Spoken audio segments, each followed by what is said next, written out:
Hey guys, welcome back to the channel. This is story about what if Naruto rejects his heritage part 1. Before I start, please do support for more amazing content and comments for part 2. Do consider to subscribe my channel and share my video to your friends and check out the description as well. Let's start the video. It had been 3 years to the day that he received his first ever gift, a bag of hard candies, from the old man and woman who ran the candy shop that the other children frequented. He had gone there one day at the tender age of 5 with some change he gathered up, and purchased a single caramel piece. That had started a love affair with candies of all kinds. He would search tirelessly for fallen coins to feed his addiction. In truth, it wasn't only the fact that the candy was great, so much as he was allowed to buy it. The old woman at the counter even smiled at him and asked him his favorite, to which he replied that he had never had candy. Since then, every time he went by, she would have something new for him to purchase, stating that once he had tried enough, he was sure to find one he liked best. He ate taffy, licorice, gummies, sour candies, hard candies, and more, never finding one that he didn't like just as much as the next. They treated him well, better than most ever would. They cared for him and smiled at him. While all throughout the village he would receive glares and harsh words, at the candy shop he only ever felt a sense of warmth and belonging. He only ever got such treatment from the kindly orphanage matron. For some reason, when mothers and fathers came to adopt, she would take him to the back room, after buying him a bag of candies, and just sit by his side on the couch. He would eat his candy and tell her about his day, and she would listen, resting a hand on his head affectionately. He once asked her why he couldn't meet the parents like the other kids. It was the Naruto saves Mito Uzumaki first time he saw the sweet woman cry, and he regrets his asking every day. "There is nothing wrong with you," she said through her tears. "You're the sweetest thing, and none of them deserve you." He dropped the subject. He wanted to have a mother and a father, but not if it made the matron cry. He owed her too much.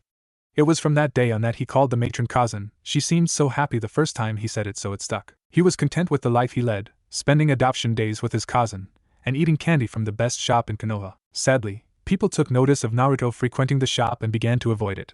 The old couple lost a lot of business and began to have trouble keeping the place afloat. Eventually they were forced to close down. Naruto was crushed.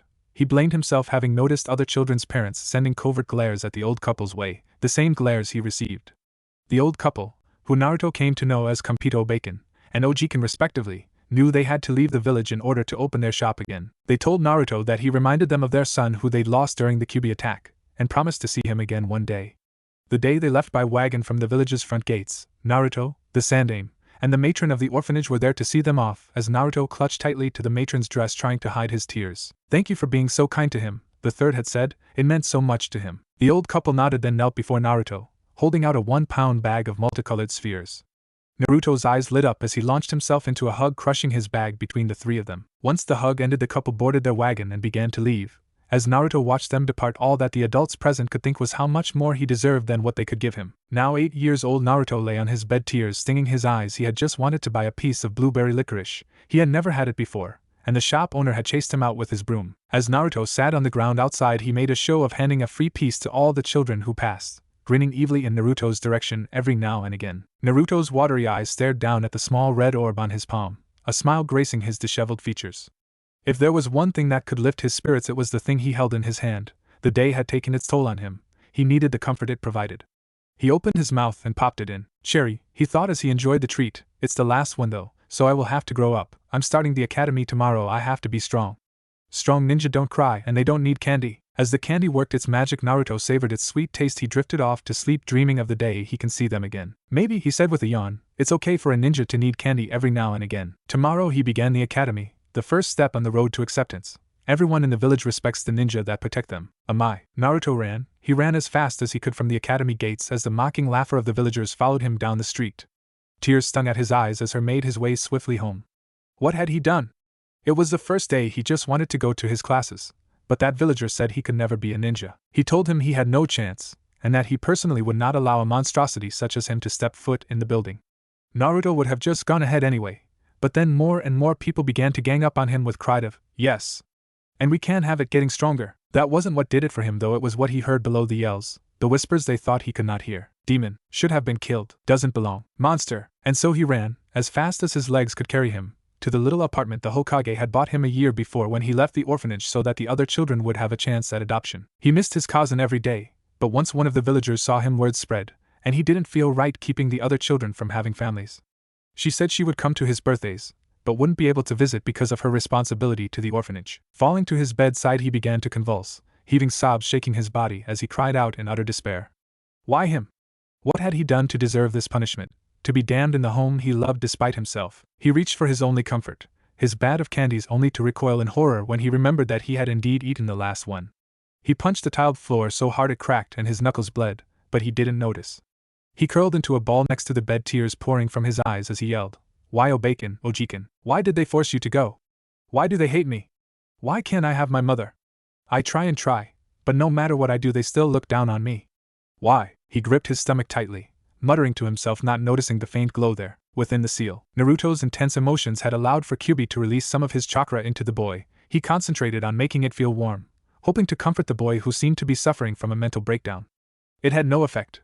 The boy lay there mumbling to himself. Kyuubi strained his senses to hear. "It's okay to need candy," the boy said in a silent, crazed voice, every now and again. Kyuubi sighed. Of course, the kid had always eaten those sweets when the weight of his burden fell on him hardest, but that was just the problem. There was no candy, not anywhere in the house, and the kid was on a downward spiral. His mind seemed cracked. Kyuubi racked his brain for a solution, and then it hit him like a sack of bricks. The boy's bloodline, on his mother's side, the blood of a recon specialist. The ability to take trace amounts of vitamins and multiply them within the body, allowing them to go long periods of time in less than friendly environments, chemically removing toxins from anything they eat and amplifying its nutritional value. Manipulate naturally occurring bodily chemicals such as adrenaline to increase reflexes and perception at will. The Uzumaki were known for being survivors. The boy did his ancestors proud living in this village, living with its hate. The part of the bloodline that neutralized toxins also kept the bearer from harming themselves with excess of anything. It's the only reason Naruto hadn't died of sodium intake due to all that ramen. His bloodline took the excess salt and stored it away in a clan-specific organ on the off chance his body needed a dose of sodium on the spot, while it also amplified the effectiveness of the proteins in the meats and the nutrients in the vegetables.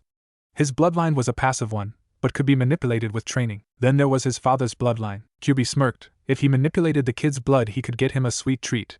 Whatever else he does with the gift is up to him. He got to work. Amai. Naruto grit his teeth as a sudden pain erupted in his stomach. His body felt like it was on fire, his insides were melting. He ground his teeth together so hard he felt parts chip off, surprisingly sweet parts. They melted his mouth as the pain receded. The sweetness calmed him, taking him back to a time when he felt cared for. He licked his teeth, finding them jagged. They tasted sweet to the tongue. It was the strangest thing. He went to the mirror in his bathroom and opened wide only to gasp in shock. There at the tips his teeth were pointy, clear crystal-like protrusions. They made his mouth look like that of a shark. Naruto came to a decision and bit down hard, crushing the faux jaws and coating his mouth in its sweet remains. He had no idea what had happened, but he couldn't wait to find out. All thoughts of the villagers left his mind as he savored the sweet taste. 1 year later, a 9-year-old Naruto sat alone in his apartment. He had secretly been experimenting with his strange new ability.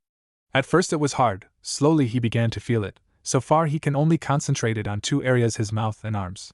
When concentrated to his mouth, it forms those crazy crystal jaws, which he found were sharp as honed blades. He called this technique Sweet Tooth, but has no idea when he will ever need it. The second skill is what got him exited. He called it Rock Candy Protection. It coated his arms in an inch-thick layer of super hard crystallized sugar. He tried stabbing it with a kunai, and it held firm. The best part was that if he focused hard enough he could lengthen some pieces into spikes. He figured it would work for close combat, as even when blocking he could deal damage to his opponent's fists. As of now, though, it took too long, more than 5 minutes, for him to do it, so he couldn't rely on it in battle. He heard a knock at his door and immediately rushed to the door, expecting a visit from the Hokage that very day to discuss his grades at the academy. It was Sunday, so he didn't have any classes. When he opened the door, however, he was greeted by a forceful palm strike to his forehead, and then darkness. As he began to slip back into reality, he heard what sounded like a heated argument. He tried in vain to concentrate on the voices, but only came up with a few broken sentences. "Hand over, you have already taken just a boy. Never hurt him, slaves to our families, a place of honor." Naruto began to come completely back to reality in time to hear the end of the verbal bout. "No matter how good your intentions, this is still a crime. Now I will say it again. Give us the sample," growled out the Hokage. Naruto had never heard him so angry. "It's too late, Hokage-sama," came a calm female voice. "Before you left, a hawk carried the sample away. You would have to overturn the entirety of the Hyuga clan complex to find it. You do realize that this is a transgression that I cannot allow to go unpunished, Hyuga-san. Let it be known that I will no longer stand for the main house pushing you all to such desperate measures. It warms my heart knowing that even in death I have done all I can for my family. May the branch family raise up into new glory with Naruto-sama at its center. By your leave, Hokage-sama." "Dog," the Hokage said, voice laced with sadness, "she is to be executed. Cat, take Naruto to the tower." The 2 masked nin went to their assigned duties. Cat removed Naruto from the bed, holding him tightly in her arms. Naruto remembered this Anbu. She watched out for him as a child, saving him from a pack of rabid dogs once. "For what it's worth," the dog-masked Anbu whispered into the Hyuga's ear, You tried to do more for my sensei's son than this entire village combined. You went about it the wrong way, but at least you tried. For that I thank you. Cat disappeared in a swirl of leaves just in time to shield Naruto's ears from the wet squelch of Kakashi's blade piercing the Hyuga's heart. This is getting out of hand, Sarutobi sighed. My. The Hokage was feeling every bit of his 60 years. He puffed his pipe as he stared across at the demanding face of one Uzumaki Naruto.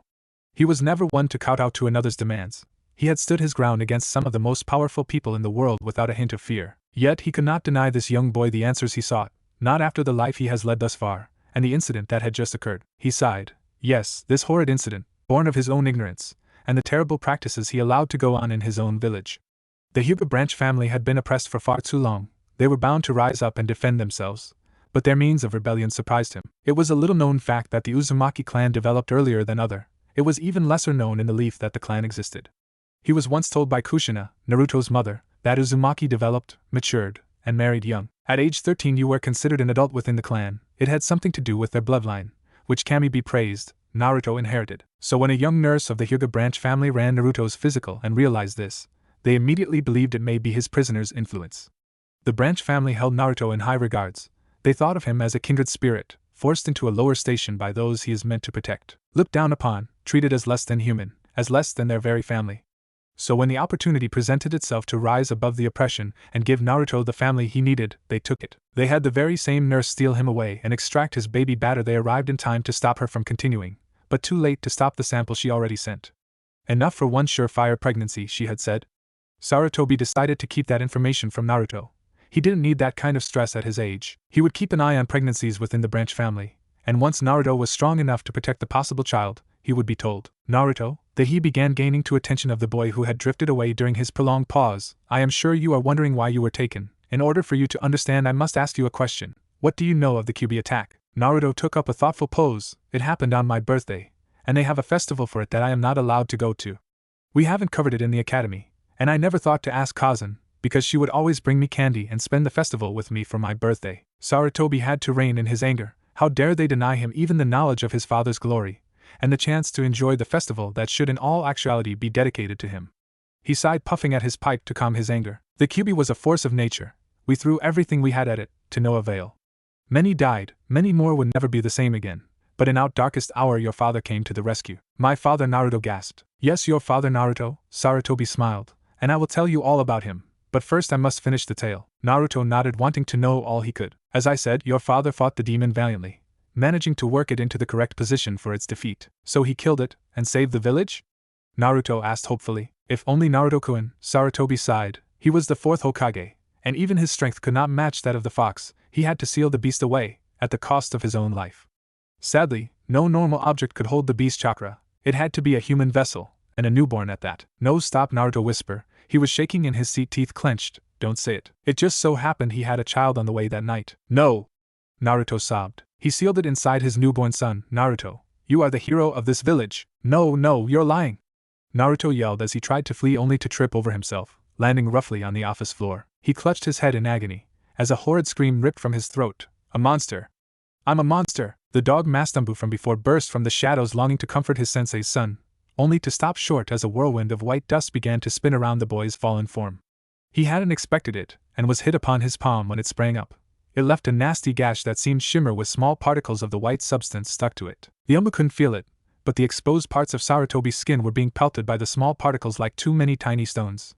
He brought a finger to his mouth, licking it, then held it up as if to check wind direction before placing it back in his mouth and smirking slightly. Sugar. Sarutobi and the two Umbu, cat having shown up a moment later, watched in morbid curiosity as the wailing boy was surrounded by the sweet storm.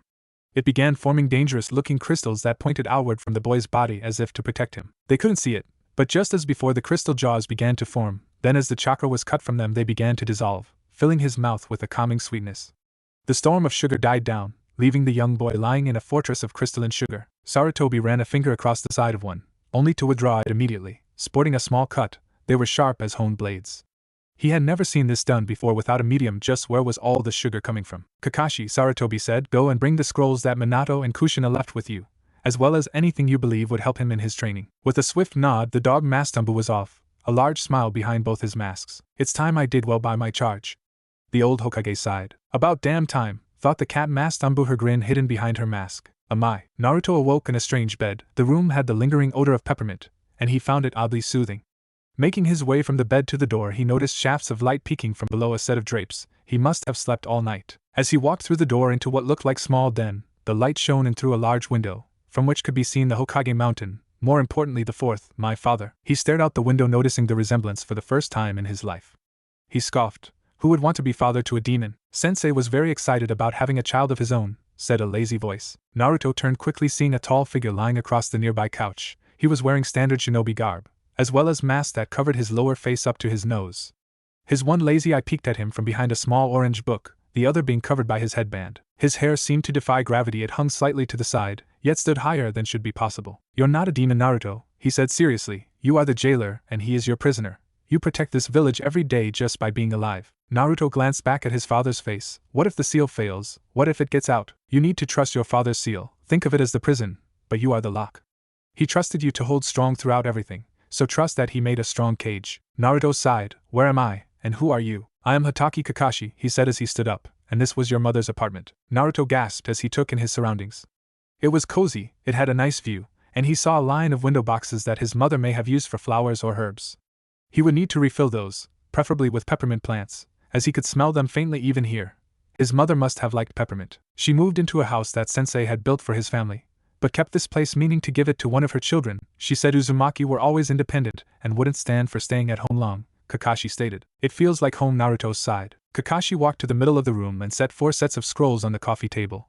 2 had a small whirlpool-shaped red seals, and 2 had the kanji for sugar set on a white seal. Naruto also noticed that the nightstand was peculiar. He felt a strange pull towards it. It seemed to be an oval of crystalline structures all branching out, holding up a plane of thick glass which was rimmed with silver. Like it? Kakashi questioned. You made the bottom. You took last night kind of hard and your bloodline went out of control. You settled down. But we were left with this, and we had no idea what to do with it.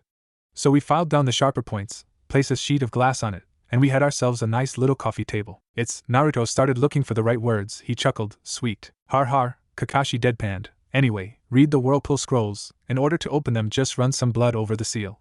You have been excused from classes for the day, so take your time. And when you are done, meet me in the Hokage's office with the other 2. With that, he vanished in pillar of smoke. I got to learn that one, Naruto said out loud. He then turned to the 4 scrolls on his coffee table, reaching for one of the red whirlpool sealed ones.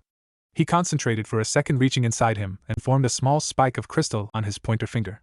Pricking his thumb with the newly made spike, he ran a small amount of blood on the seal. The center fizzled slightly, then it burned away from the center out in a spiraling pattern. He opened it and began to read. Hello, if you're reading this, then hopefully you are one of my many descendants. If you are instead one of my children, and I have passed away before I could pass on this information, I am sorry, and know that I will always love you. My name is Uzumaki Kushina, and at this time I am the last of our people. Our homeland of Yuzu no Kuni was destroyed during the preamble to the Third Ninja War. As far as I know, I alone escaped the destruction. With our country went our history, heirlooms, historical locations, sacred items, and the scrolls detailing our clan history. Through this scroll I will detail what I can about of our clan's long history, as well as ensure that even in the event of my passing, my children can pass on the teachings of our clan. I was only a child when Whirlpool fell, so I only know our most basic clan history. The history of our clan expands far into the past, long before the battles Senju Hashirama and Uchiha Madara, before the founding of the hidden villages. We were a nomadic people for a time, wandering the woods and canyons of what is now river country. After the First Shinobi War, we formed our village on the waters where the rivers met the sea, formally naming our land Whirlpool Country, for the turbulent waters of our many rivers. Some of our clan became merchants in keeping with our nomadic ways. They traveled far and wide selling their wares, but everyone would return for the festival. That was something I remember well. The festival occurred every year at the summer solstice. It was dedicated to the Uzumaki clan defending the borders of Whirlpool Country from the newly built village hidden in the stone.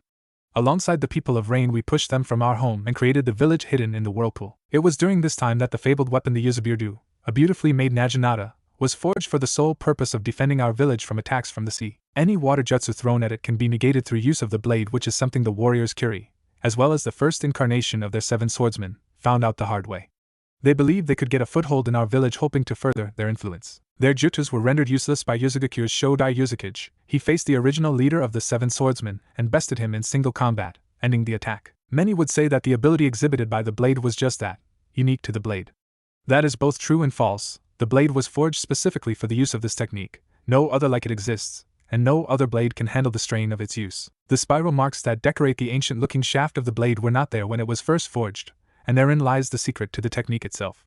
I will get into that later, as the blade itself and our family summons are the only things that made it out of Yuzugakure besides me. I was the heiress to the clan, and they sent me off with the blade in hopes of preserving our people's ways. Then came the Second Shinobi War. Our people were caught in the middle of the conflict between Suna and Konoha.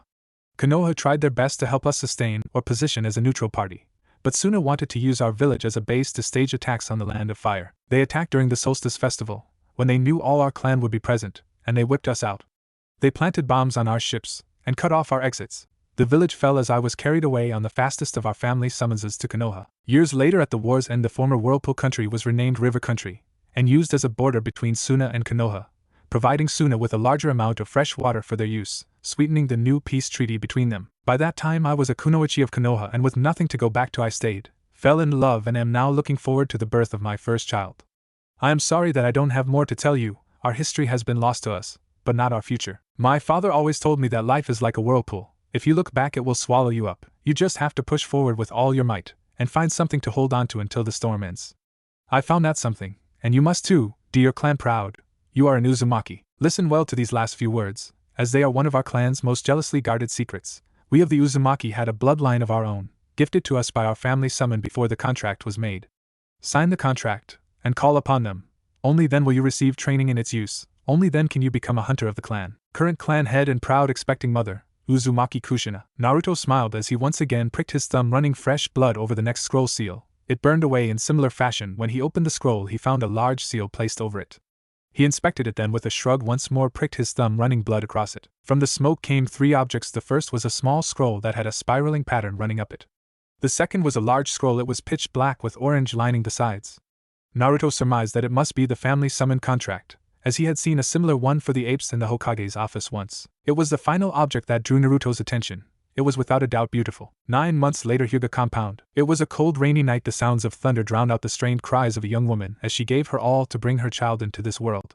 Another crack of thunder and another strangled cry, yet she pushed on with great purpose. They had planned very carefully, for Hyuga women were already taken to the hospital giving birth. In truth, only one Hyuga Tsukimi, younger sister of the clan head's wife, was having a natural birth.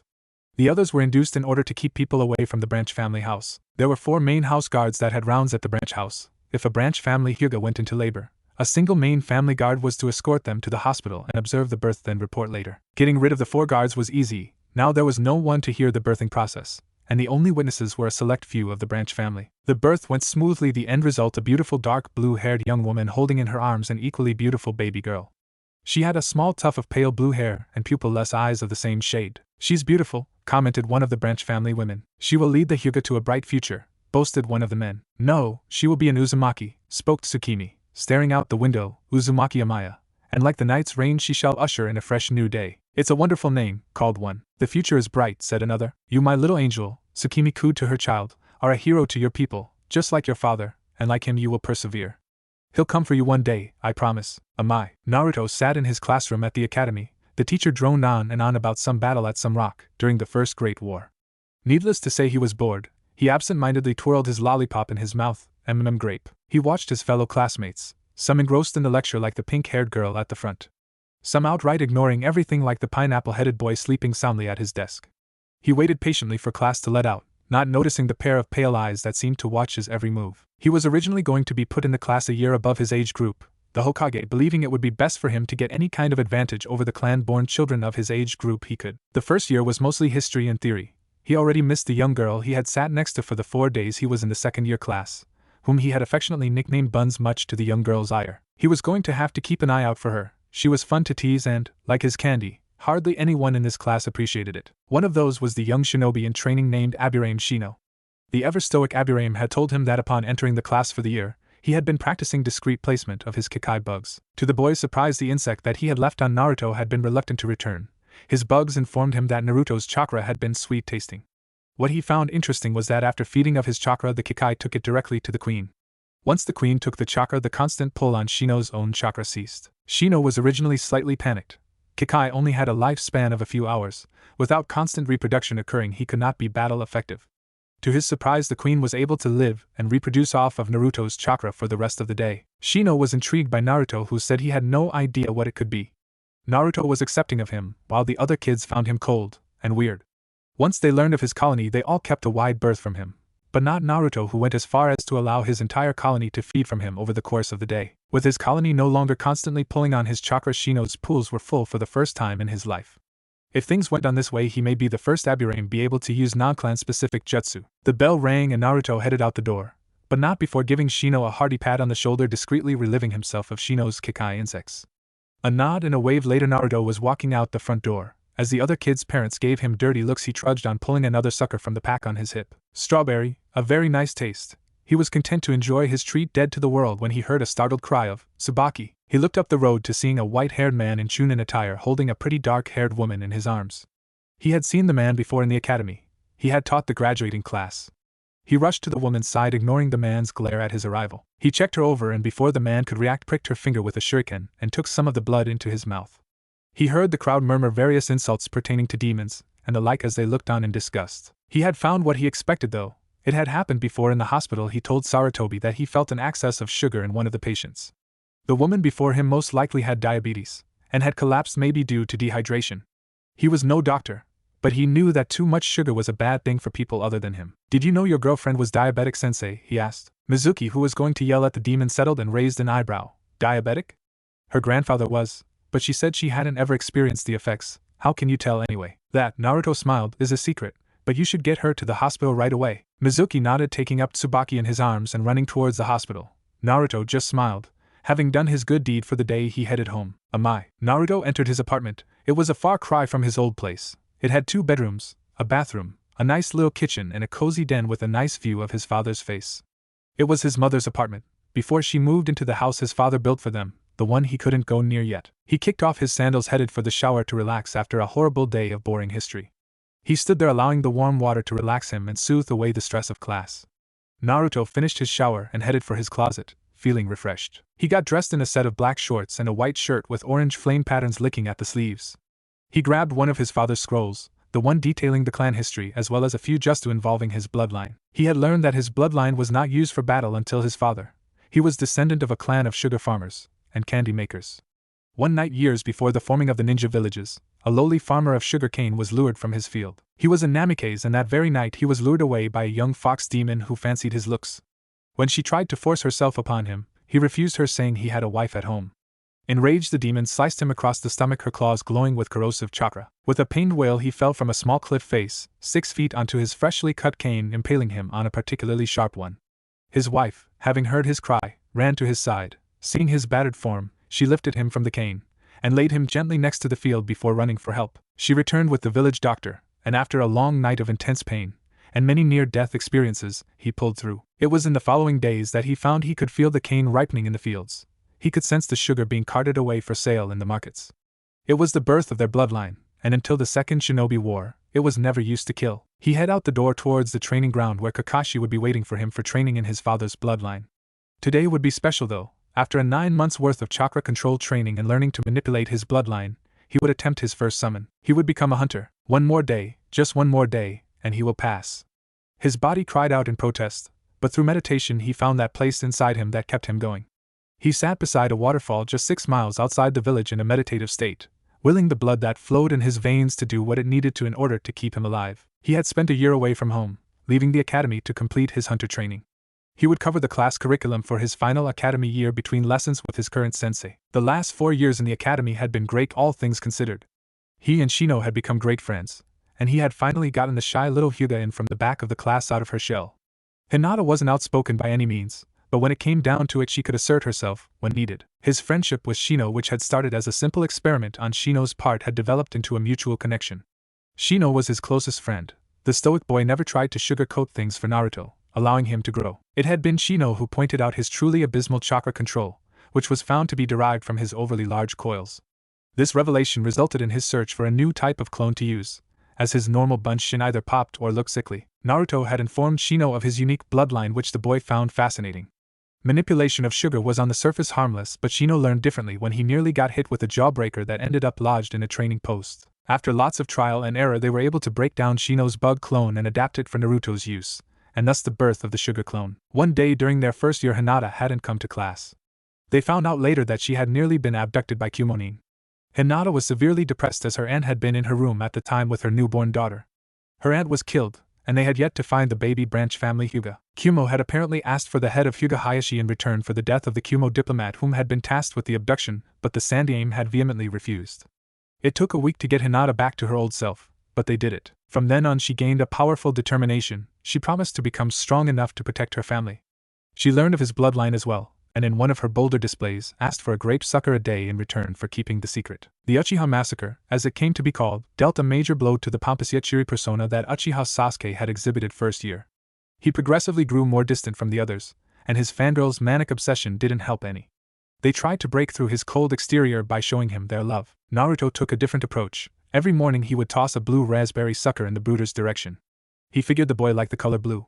The boy would catch it and store it away seemingly uncaring, but on the way home every day from classes he would see the last Uchiha sitting at a nearby dock. He would wave, and they would share a small smile over a sweet treat. It wasn't much, but hey, he had dedicated time after classes to training with Kakashi in his bloodline manipulation.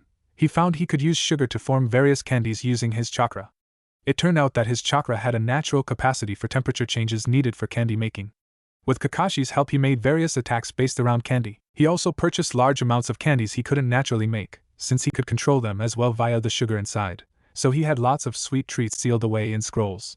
He had made lots of progress relatively easily. His father's bloodline just required a lot of imagination. It was this last year that had been hell for him. His sensei was unrelenting, and he was forced to condition his body for all climates. He strained his senses to the max, learning to recognize scents in the air. He trained his eyes to find the minutest detail in the densest forests. He was taught to be silent, unseen, and utterly unrelenting. His sizable endurance was expanded upon, and on top of all that he trained his mind. A hunter must be strong, cunning, and agile. He was an ambush hunter, circling his prey as close as possible, then hit them from behind. It was now that he found himself enduring his final trial. It was just a few minutes to midnight and the end of Naruto's 40-day fast, the ultimate test of the Uzumaki bloodline, tiger's blood. Apparently it was gained when two of the first of the clan, twin brothers, defended a tiger and her cub from poachers, one sustaining a critical injury in the process.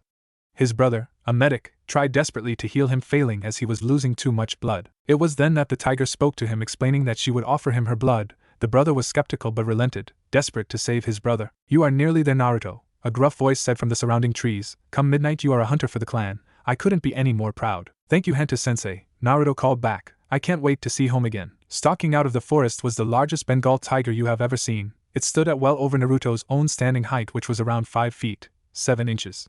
Its eyes were a fierce glowing gold, its rust-orange fur and ebony stripes allowed it to blend into the shadows of the surrounding forest. Its left ear had been nicked during a past battle, which he was told occurred between his mother and a troop of Iwa Nin.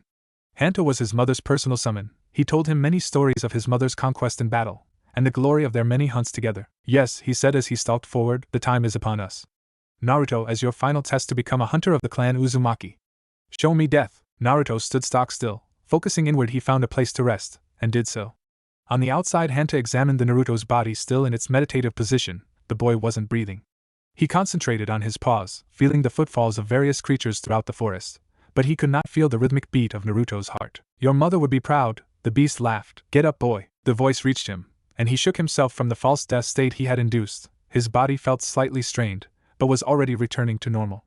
Any other shinobi would have been forced into a lengthy recovery stage, but not an Uzumaki. He has done it. It's time to go home. Naruto smiled. "Not yet," Hanta said. "First you must look the part of a hunter." A lone figure approached the gates leading into Konoha. It had been a short journey home, but he had decided to rest and eat before coming back.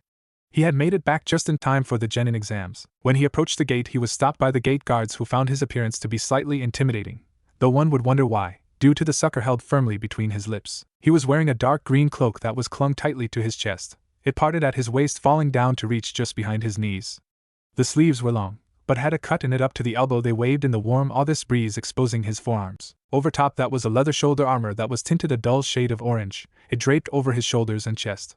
Both articles of clothing were made to leave the uppermost part of his chest exposed, upon which you could see a skin-tight black high-collared shirt. His black pants were slightly baggy.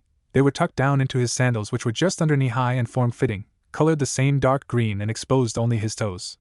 Just above the boot-like sandals were dull orange ropes tied tightly at his legs, dangling just short of the ground. Holding the pants up was an orange-tinted leather belt. Attached to the right side were 2 packs, one for kunai, and one for shuriken. On the left side of the belt were 2 cylindrical shapes about an inch thick, and 5 inches long. Hanging from the center of each was a small brass ring, and next to them was another small pouch for Naruto's many flavor extracts. What could he say? He had a sweet tooth. He was sporting a pair of black fingerless gloves, on the back of which were twin sets of glaring golden cat eyes. He had a peculiar hood over his head. It wasn't attached to the cloak, and it was the same dark green in color. The hood was more of a hat. The back end came down to his waist, while the front covered his eyes, fully falling just above the bridge of his nose. It was made to allow his ears to show, but otherwise fell all about his face. On either side of his face it fell, creating long droopy sideburn-like strands that were tipped in puffy white balls. There was a forest green pattern over his forehead in the stitching, 3 long gashes that curved slightly at the ends, creating the illusion of claws tearing through it. Above them was what seemed to be the stitching of a tiger's head, mouth open in a great roar. The only parts stitched in were where the black striping would have been, as well as the teeth, and it had the same menacing gold eyes. "I am here to see the Hokage," Naruto spoke. "He is expecting me." "We have no record of you here at the gate," spoke one of the Chunin gatekeepers. "That is because he was out there in secret," came a lazy voice from above. A dog Mastambu seemingly materialized beside the strange boy, placing a hand on his shoulder. "I will escort him to the Hokage," he droned as leaves began to swirl around them. "You two just act like this never happened." "Am I?" The Sandaime smiled at the boy across from him. He had removed his hood, placing it in his pack. His deep blue eyes were filled with happiness, in stark contrast to his formidable appearance, his spiky blonde locks as unruly as ever. "I must say, Naruto-kun," Sarutobi chuckled, "the year away has done you well. You look ready to take on any challenge." Naruto laughed. "Of course I am. I am going to ace that exam, Aji-san." "That's good to hear. It reminds me of the day your mother returned from the same trial," the old man said with a slight blush, although her hunter's garb was a tad bit more provocative. "EW," Naruto cried, "Aji-san, stop having dirty thoughts about Ka-san." The old Hokage chuckled, as did the Anbu behind him. "Okay Naruto, let's get back to business," Sarutobi smiled. "We seem to have a problem. You are a day late, and missed the genin exams." Naruto looked crestfallen. All that hard work and he missed his exams. He would be separated from his friends. "It's okay," he mumbled. "I'll try for it next year." "Hold on now," Sarutobi said. "There's a lesser-known law that I believe we can exploit in this situation. You see, upon the founding of the village, the world was still in a state of constant battle. As such, there were many unbound summons floating around in the hands of wandering ninja. Many of them were lost, the scroll's creator dying," Naruto said, "and without any other signers, many animal clans were lost to the world." "Correct, Naruto-kun," he smiled. "Now, as I was saying, Konoha at the time had offered a home to any contract-bearing ninja so long as said summon clans swore allegiance to Konoha, for as long as the contractor and their descendants were safe within its walls. The ninja who supplied the contract was given a rank in keeping with their skill level. So if my tigers were to swear loyalty to my Konoha, I could become a genin," Naruto shouted. "Correct," Sarutobi stated. "We can do this at a later date, but as of now you are an official genin of Konoha, and should report to the academy for your team assignments. In addition, you have my permission to use your bloodline freely. Things are going to be changing in Konoha." Sarutobi produced a newly polished headband from behind his desk. The cloth was a deep green. How had the old man known? Naruto placed the headband on his belt like a buckle, admiring it. After years of study and hard work, he had finally taken that first step.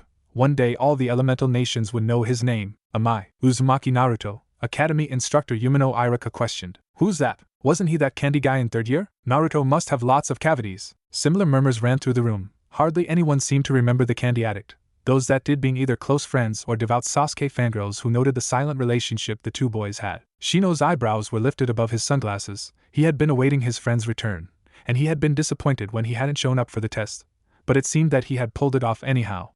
Hinata, for her part, was ecstatic. She would be on the same team as her 2 best friends. Even Mizuki smiled at the mention of the boy. Tsubaki, the love of his life, had been diagnosed with type 1 diabetes that very day 5 years ago. Apparently, she had suffered from a complication of the disease called diabetic ketoacidosis. It caused her to collapse. They told him that had he not gotten her there so quickly, she could have fallen into a diabetic coma, or just died outright. "Your sensei will be Yuhi Kurinai. I have no idea where your last team member is, Bu." Just then the door slammed open and a green blur barreled in, landing in a heap. His hood went askew, leaving him with his left eye at his earpiece, looking up at the laughing faces of his classmates. He noticed that the Uchiha still had a calculating gaze trained on him, as did Shino, while Hinata stifled a giggle. He stood to his full height, startling the students, as he was just as tall as Shino, the tallest in their year. Irika was going to ask the boy where he had come from when he noticed him reaching for his belt. He was going to stop him, but was surprised as he produces 3 short wooden sticks, thin as straws and long as his middle finger. The class watched mesmerized as white crystal-like structure formed on his hand. It began to fall away to grains of white sand which began surrounding the tips of the sticks in an ovular shape. He reached into his pack once more as the 3 sticks floated in the air before him. He pulled out 3 small squirt bottles. A light squeeze later, 3 streams of fluid were floating in the air beside the sticks. Naruto was having the time of his life. He had always wanted to show off his bloodline, it was just so fun to use. He was always a little sad when the other clan children would display their unique jutsu, and knowing he couldn't do it as well always put him in a sour mood. Shino watched as Naruto worked. He had seen it done before, but he always loved the artistry in which Naruto made his simple treats. He watched as the 3 streams of liquid wrapped about the ovals of sugar, spinning furiously, saturating every bit in its chosen flavor. He remembered this part. Naruto told him he mixes all his flavorings with light corn syrup, a key ingredient in the making of the suckers. He watched as the ovals bubbled lightly as Naruto applied heat to his chakra. Then once the cooking was done, he spun them rapidly to cool using his sugar control to keep them malleable sweet in shape. The end result was 3 perfectly smooth suckers, one a light foggy red, one a deep violet, and the last an airy blue. With a flick of his wrist Naruto sent them flying. Shino deftly caught his in his mouth, savoring the taste. Boysenberry. Hinata caught hers between 2 fingers, giving it an experimental lick. Grape. Sasuke on the other hand caught his lightly in his hand before pocketing it with a smile twitching at the corners of his lips. So it is you, Naruto. In the flesh, he replied, glad to see you graduated, wouldn't want to leave you too far behind, what with all the training I have done this year. Sasuke scoffed, as if, I wasn't just sitting at that dock waiting faithfully for your return. I have been training as well. I would have been disappointed if you hadn't, Naruto said as he made his way up the aisle to sit by his friends. The people who watched the exchange were astonished. It was the most anyone had heard Sasuke say, and the banter between them was almost playful. Some of the members of the Sasuke fan club were looking to find out more about the boy, hoping to gain some insight into the mind of their beloved, while some were looking at Naruto in a new light, already at the edge of hatching plans to get some sugar from the boy. No one noticed as Naruto dropped a small bag into Sasuke's hand, with a note that read, I missed a few days. The bag was full to bursting with the airy blue hard candies. Sasuke smiled, a true smile. It only lasted a second, but for once he felt like he was no longer alone. As Naruto made his way up the aisle, he was the subject of stares and whispers until one particularly bold pink-haired scholar asked the million-dollar question.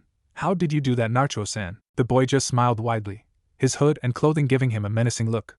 He noted the slight apprehension on their part, and resolved to get another set of clothes. That was my bloodline. He smiled at their shocked looks. Complete control over sugar in all its forms, I call it sweet release. Some of the kids in the class nodded, seeing the meaning of the name, while a few of the more crude ones snickered as it sounded vaguely sexual.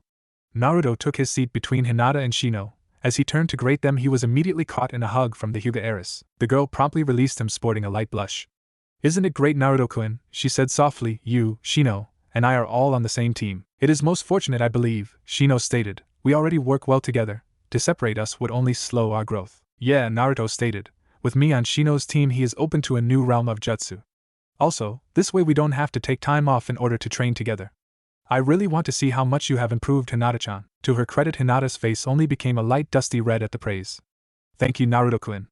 Shino and I have trained hard in your absence. Speaking of which, the Bug-Hughes said, if you wouldn't mind, Naruto-kun, could we go back to our normal feeding schedule? Naruto stared for a second before remembering. He offered Shino his hand, which the boy took as a small group of Kekai bugs making their way across.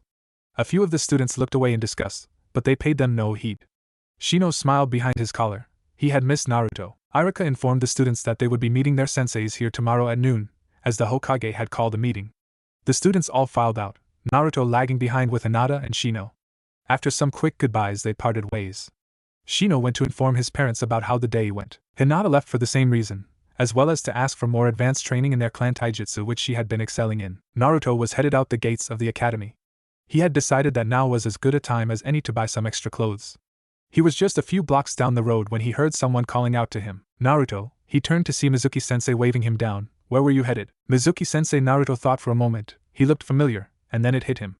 Ah, sensei, how is your girlfriend? Mizuki sighed. That was the first thing the boy thought of, the health of a woman whose name he didn't even know. He cursed himself for the umpteenth time for ever buying into all that demon nonsense. She is fine, Naruto-kun, Mizuki smiled. But if you had not informed me of her condition, the doctors say she could have died. The boy looked solemn for a second before grinning widely. I am happy she is okay then. Does she like candy? Mizuki shuddered slightly. The boy's toothy grin and shadowed features made him look more crazed than happy. Naruto-kun, he said tentatively, with your clothes like that, you can come off as rather creepy. As for your question, she used to enjoy hard candies and was very fond of strawberry. But the candy stores do not offer information on sugar content per candy. So she had to give them up due to her condition. That's sad, candies are so nice. Naruto snapped his fingers. How about I make her some? I can regulate the amount of sugar per piece since I make them all using my bloodline. Mizuki smiled at that. It would certainly lift Tsubaki's spirits. Could you, Naruto? It would mean a lot to the both of us. It's easy enough for me, Naruto laughed.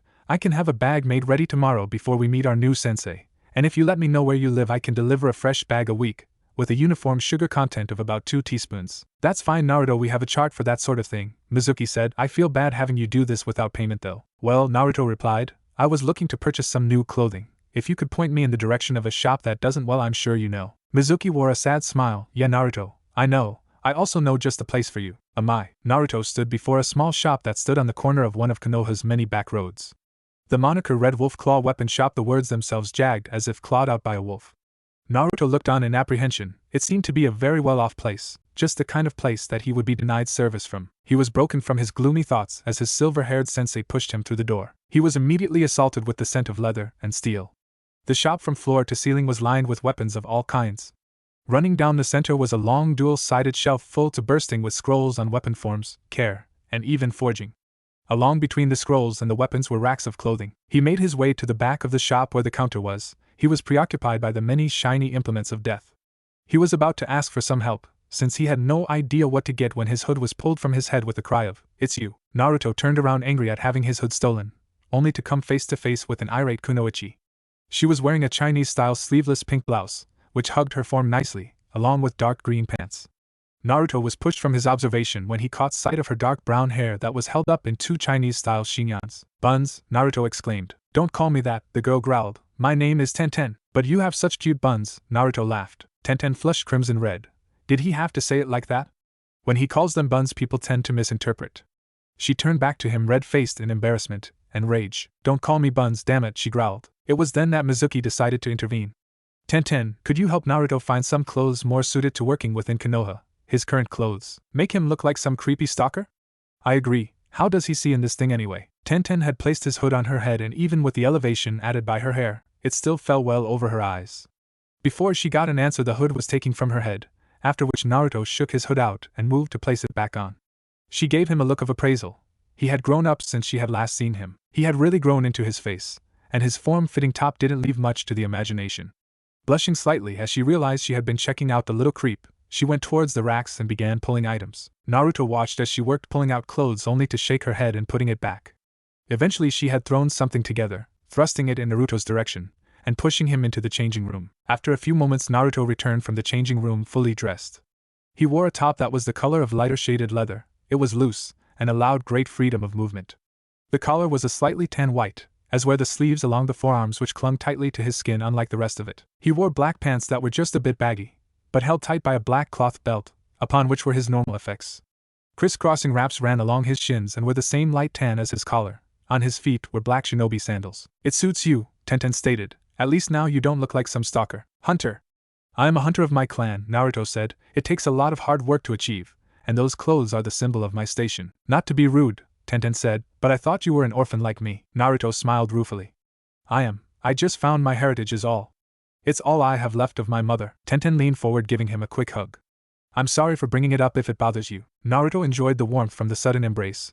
When he was able to wrangle his thoughts away from how soft Tenten's chest felt pressed against him, he replied, No, it's okay. Like my grandfather always said, life is like a whirlpool. If you look back, it will swallow you up. Suddenly a loud clang was heard from behind the counter, and in rushed a muscled man sweaty from exertion. His graying black hair disheveled, his eyes wide as he stared disbelievingly at Naruto. Boy, he spoke. What was your mother's name? Dustin, Tenten questioned. What's going on? Why does it matter? Trust me, Tenten. Dustin smiled. If he answers as I think he will, you'll be on the boy in a split second. What's that supposed to mean? She shouted, red face. Not like that, Tenten, he assured. I mean that you will want to see what he may have with him at this very moment. Dustin looked to Naruto, who was feeling very much out of the loop, but not as much as Mizuki, who had arrived after the initial clamor. Tell me, boy, what was the name of your mother? I know what you speak of, Naruto said, his voice taking a dangerous edge. If you attempt to take my clan's treasure, I swear on my honor as a hunter that I will chase you to the end of this earth. Mizuki looked aghast as he had never seen Naruto angry. It was very intimidating, as his normally cheery blue eyes became cold as ice, promising death. Tenten was slightly frightened what could be so valuable, that it would warrant such a threat. Dustin, on the other hand, just laughed. You truly are her son, he chuckled, positively ferocious when defending what you deem is yours. I don't want to take it from you, lad. I just want to give Tenten a chance at fulfilling one of her dreams. My dreams, Tenten thought. My 2 greatest dreams are to meet Lady Tsunade and to… Fine, Naruto sighed, interrupting her thoughts. If it means so much to Buns, don't call M- Uzumaki Kushina. Naruto stated. Tenten stood stock still, eyes glued to Naruto, For a second there was nothing. Then in a split second, Tenten was on him, groping at his waist, running hands over his skin. It would have been enjoyable had she slowed down a bit. "Where is it?" she cried. "Please let me see it, just once." Naruto was in a daze, having been knocked off his feet, while Dustin and Mizuki stifled laughs watching Tenten's hands fly in a blur across his body. After a few moments, Dustin decided it was best to end this. "Tenten," he called, "no fornicating at the counter." Mizuki laughed outright as he lifted Naruto from the ground to his feet, while Tenten was on the far side of the wall, eyes averted, blushing a shade of red previously unknown to man. "I am sorry," she said after a while, "it's just, I really look up to your mother. She's one of my biggest heroes." Naruto blinked. His mother was one of this girl's heroes? He had heard all about his mother's many battles from Hanta, but to hear this girl looked up to her so much, was there something he was missing from the equation? "Why?" he asked. "I know she fought and protected the leaf, but so did many others. Why is Kasan one of your greatest heroes?" Tenten smiled brightly. "She was one of the strongest kunoichi in history, on par with her one-time teacher Tsunade of the Sannin." Tenten's eyes glittered as she reached behind the counter and pulled out a scroll, opening it before him. It was a detailed painting of his mother, her naginata pointed high as water swirled about her form. "Uzumaki Kushina the Akozumaki no Yaiba. I want to be like her," Tenten laughed. Naruto looked over the painting. It was well done, but he couldn't help but feel a little embarrassed, as his mother probably posed for this. "I had 2 goals in life other than becoming a great kunoichi," she said. "One is to meet Tsunade of the Sannin, and the other is to see with my own eyes the Yuzabir do." Naruto smiled. The way she said it, how he could deny her? He formed a small crystal of sugar and pricked his thumb. He reached to his side, his middle finger catching on the ring of one of the cylindrical things on his hip. As it rolled out, it was revealed to be a scroll as he ran his thumb against the seal array. In a puff, Naruto stood before her, his mother's fabled blade clutched firmly in his hand. For a second, Tenten blushed at the sight. Then it hit her, and she was at his side, eyes darting hungrily over the legendary blade. There was a winding pattern along the blade, starting at the tip. It looked as if a swirling serpent had coiled about the blade, leaving its mark. Tenten stood on her toes and ran her hand across the blade, finding the pattern to be slightly embedded into the blade itself. The blade was about 3 feet long, it curved greatly at the tip, and it was about 1 inch and 1/2 wide at the base, and 2 inches near the tip. The cross guard was of faded bronze, yet still held a peculiar shine, and was adorned with the same spiraling pattern. It was oval-shaped, Tenten noted, to help absorb the shock of heavy blows. It had a 7-foot shaft made of strong wood reinforced with lightweight bronze. It too was covered in swirling patterns all the way to the end, which had a weighted bronze spike. Tenten spent the next 10 minutes running her hands all along the blade, and the shaft, inspecting it for any imperfections and finding none. It was truly a work of art. After a while, she worked up the courage to ask Naruto if she could perhaps try it out. "I'm sorry, Tenten," he replied. "It can only be wielded by one of my clan. I haven't even used it yet. I don't know how to fight with a naginata." Tenten was disappointed before she looked up, eyes burning with determination. "Well then, there is only one solution to this." Mizuki, who believed she was offering to train Naruto, smiled. "Great idea, Tenten. I am glad I have your support, sensei." Tenten smiled. "Uzumaki, you are just going to have to marry me." You could have heard a pin drop, as Naruto's sucker fell from his mouth before he caught it once more. Dustin once more found it funny, while Mizuki was flabbergasted that he had just inadvertently supported the motion. "Wase again, I think I got some crazy stuck in my ear," Naruto asked. "I said you'll have to marry me," Tenten replied. "It's my only chance to use that blade. Besides, I doubt you have any other prospective brides." "Hey," Naruto yelled, "I'll have you know the ladies dig my sweet disposition." "Please," Tenten scoffed. "If not for me, you'd still look like a creepy stalker." "How can you be a part of my clan if you belittle our traditions?" Naruto whined. Tenten smiled mischievously before sauntering over to his side. Pressing her body into his, she whispered, "You'll just have to teach me all about them." "Tenten," Dustin called, "no seducing the customers. You're no fun." Tenten pouted before turning back to Naruto. "You will meet me here every day after your team training. I won't have this blade sit in a scroll like some collector's item." "Yes, ma'am," he gulped, red-faced. So obedient, the girl laughed as she walked back behind the counter. "I'll be an Uzumaki yet." After some quick goodbyes with Dustin, in which Mizuki paid for Naruto's new clothing, teacher and student left the shop. Naruto had placed the naginata back in its scroll and was still shocked by all that had happened in the store. In the end, he could only think of one thing to say as they walked down the market road. "Women are scary." "You don't know the half of it," Mizuki laughed. Sarutobi Hiruzen sat in his elevated seat in the council chambers. The chambers could be found exactly 1 story below the Kage Tower, for privacy's sake. It was a circular room with 3 ascending rows of seating. The first row was various guilds of Konoha, the Merchants Guild, Blacksmiths Guild, and Chef's Guild being the largest. The second row was reserved for civilian council men and women, 6 in number, representing the 6 districts of Konoha, and then there was the top row. Reserved for the clan heads, the top row stood above all except the seat of the Hokage. To either side of him were his advisors Yudatane Koharu and Mitokado Hamura. Hiruzen sat quietly as the Blacksmiths Guild leader. Dustin, finished up his request for higher quality metals to be shipped into Konoha. The council was about to close out for the day when he cleared his throat, gaining the attention of the assembly. I have good news for Konoha. He started releasing a breath of smoke. Today we may have earned a new summon contract for our village. The civilian councilmen and women were happy as new summons meant more protection for them, as well as prestige for their village. The clan heads were interested in the type of summons they were dealing with, and the uses it could have in village defense. What summon is it, Hokage-sama?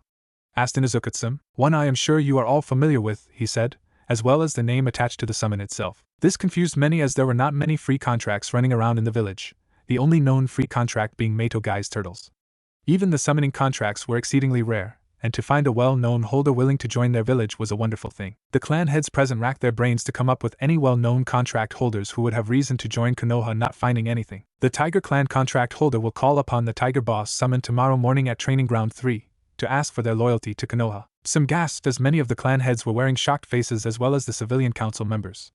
Kushina was well known throughout the village. She was a kind if not brash young woman, and was envied for her beauty and her close relationship with the Hokage. Hokage-sama, that contract belonged to Tsum started. Yes, he said, your teammate Uzumaki Kushina. It just so happens her son returned to the village today and wishes to join our ranks. Kushina-chan didn't have a son, Hokage-sama, Tsum said. On the contrary, Hiruzen sighed, she gave birth to a son just before her death the night of the QB attack. I am surprised none of you realized it. After all, he shares his mother's name. This incited a riot in the chambers. A few of the civilians were shouting in outrage, as the clan heads wanted to know why they were not informed of his lineage. The only silent one was Dustin, as he had already learned of the boy's lineage. There is no way that thing can be Kushina-sama's son, shouted one civilian. It's bad enough you gave it her name, shouted one. End this farce. Silence. Hiruzen bellowed, smoke wafting from his mouth. I will not have a hero of this village spoken of as such. For too long you have belittled his sacrifice, and that of his mother. This is a shinobi matter. All those of civilian rank vacate the council chambers. The room quieted as the civilians left, visibly disgruntled by the insinuation that the demon was the son of their hero. Once that was done, the council room was silent for a moment, none of the clan heads knowing how to address this until finally Tsum spoke up. Why was I, she started, were we not informed? It was his father's wish that his heritage be kept a secret should Kushina perish. Frankly, I am surprised no one drew conclusions. That is because you told us you named him in her memory, Nara Shikaku, Nara clan head stated lazily. That'll teach me to trust the words of my leader. Who is the boy's father, though I can guess? Hiruzen chuckled. You could say that the QB's defeat was a family affair. That struck a chord with the council. No one had expected that except. I knew it! Tsum yelled. She kept telling me there was nothing between them, but I knew. She smelt of him constantly. Indeed, Hiruzen stated calmly. At any rate, he knows of his heritage and has gained his father's bloodline. Once more the clan heads were surprised, all but Hyuga Hayashi and Aburame Shibi, who knew much of their former teammates' bloodline. It had been Minato's bloodline that had given Shibi the ability to push past his bounds as a bug user, and claimed the title of clan head. He had also been the one to point out Hayashi's future wife, the shy little branch family Hyuga girl who followed him around the compound. The Hokage did not mention his mother's bloodline. It was a clan secret, and would remain known only to the Hokage. What was this bloodline? Asked Shikaku. Sugar manipulation, Hiruzen stated. Minato never gave it a name, but Naruto calls it sweet release. It gives him control of sugar in all forms. It is deceptively dangerous. Yes, Hayashi stated. Minato only ever used it during stealth missions, quickly dispatching enemies by overloading their blood with sugar. Naruto has found many other uses, Hiruzen stated happily. He has his father's work ethic, and his mother's wandering mind. Many of the techniques are not very practical for battle, but the others are extremely useful. It sounds pretty useful to me already. Laughed one Akimichi Choza. He should be given clan status, stated Tsum. If only for his mother's name. I have been looking for a way to help the boy. My bid for adoption was rejected. This could be the only way. I would love nothing more than to give him all that he had coming to him for his service to this village. Hiruzen sighed. But the civilian side of the council has far more power than they should at the moment. Any attempt to help him would be shot down. This is a shinobi village, Hokage-sama, Shibi spoke. It stands to reason that we should not have to bow to the will of the civilian populace in matters of village protection. The Hokage sighed. Sadly, after Minato's death and my hospitalization from injuries during the attack, the more ambitious of our civilian populace seized more power than their station entails. Due to the death of the Kage, the highest power in the village were my advisors. They were busy getting the village back on its feet, leaving the council to its own devices. A mistake we regret every day, Koharu spoke. They have no place meddling in shinobi affairs. There is good news though, the Hokage spoke. Their votes are being influenced by an outside source. Money meant to be going to the improvement of Konoha is being funneled someplace else, I believe. He paused, sitting stock still as his eyes scanned the room looking for anything amiss. He almost dismissed it as paranoia when he noticed a shadow near the ceiling that was darker than most. He sighed, feigning ignorance. As he settled back into his chair, he began to speak. Shikaka ceiling 8 o'clock. The lazy Nara flashed through a set of 3-hand seals as his shadow shot up the wall at insane speeds. There was a soft gurgle before a black-clad figure was tossed into the center of the council chamber. He looked to be an Umbu member, and the illusion would have been complete if not for the symbol on his blank white mask. Danzo and his root agents manipulated the council in order to gain more power in village matters. Sarutobi stated. Why can we not just arrest him? Some growled. Undermining village security is tantamount to treason. He is good at covering his tracks, Hamura stated. We have yet to make any connections between him and the council. Even the root agent before us cannot be interrogated due to the seal on their tongues. We have no way to pin anything on him, but we are working on it. Koharu smiled. Even now we have many eyes and ears in the village waiting for one of his people to slip up. There is one last thing that must be brought to your attention, Hiruzen stated, and it's a good thing that we removed our little bug beforehand, as this is the most sensitive information you will be given tonight. The council was thoroughly intrigued. Even Shikaka was paying the Hokage his undivided attention. They all had the same thoughts on their mind. What could be more sensitive information than the knowledge of their late Hokage's son? I must begin with Kumo's attempted kidnapping of the Hyuga heiress, the Hokage said, noting Hayashi's silent anger at the subject. That night not only was the heiress targeted but an unmarked branch family child as well. My niece, Hayashi growled. Her mother was my wife's sister. The woman was stabbed, and her child taken by a second Kumo shinobi. That is what you were led to believe, Hiruzen said, much to the council's shock. But your sister-in-law and niece still live. My Umbu captured the second Kumo shinobi, who turned out to be the daimyo's cousin. When they asked for your head, Hayashi, we threatened to give them his. Why is all this such sensitive information? Asked the head of the Yamanaka clan, Inoichi. Sure, it is a surprise, but hardly village secret material. The old Hokage chuckled. Hayashi, who is the father of your niece? The Hyuga clan head looked thoughtful for a moment, racking his brain for the answer and coming up with nothing. This unnerved him. They had been working on mending the rift in his clan, but if this was any indication, they had a long way to go. I am sorry to say I do not know Hokage-sama. He sighed forlornly. You see, Hiruzen began, about 4 years ago the branch family of the Hyuga was quite desperate to be free of the main family's tyranny. Hayashi sunk slightly into his chair. His clan's barbaric practices were no secret to the village. They were frowned upon, but most turned a blind eye to the noble clan's ignoble acts. Stand tall, Hayashi, Hiruzen chided. You have progressed by leaps and bounds in this area. It won't be long before the families are merged.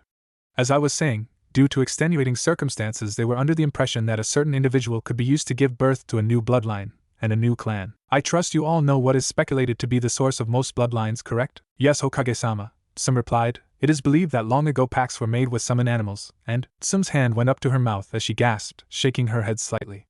Hiruzen motioned for her to continue as realization dawned on the rest of the council. Demon, she breathed. Yes, the aging Hokage sighed. The father of Hayashi's young niece, Hyuga Amaya, is none other than our own Uzumaki Naruto. A pregnant silence fell over the council chamber, as everyone taking a moment to process the information.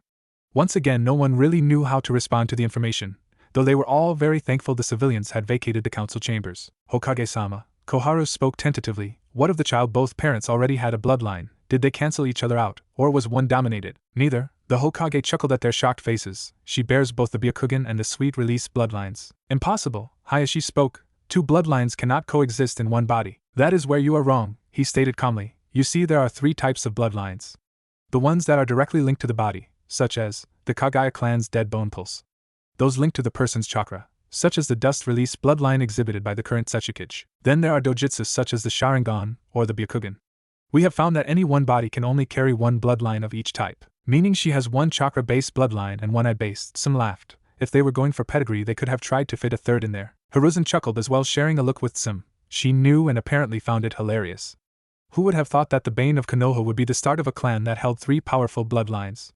The civilian council would have a fit when they found out. What of my niece? Hayashi asked. Where is she and her mother? They are both safe, living at an undisclosed location in the village, Hiruzen stated. Though her mother is not in good condition, her injury left her weak, and we are not sure how much longer she has left. Hayashi, I must ask that you not approach them. They are under my protection. Things are better in your clan, but not so well as to keep Amaya safe from being branded. Hayashi nodded. They were still pushing to abolish the caged bird seal, but there were far too many holdouts on the Hyuga Council. Councils, Hayashi scoffed inwardly. It seems they are always doing more harm than good. When I deem Naruto ready, or in the event of her mother's death, I will allow him to meet Amaya. The old man said. He will not, however, be allowed to claim her as his until he is strong enough to carry his own name. This meeting is closed. Remember, do not speak of anything you have heard here today, and keep your eyes and ears open. Change is coming to this village, and it will not come easy. Amai. Naruto let out a yawn as he stretched his morning aches away. He staggered into the den clad only in a pair of black pajama bottoms.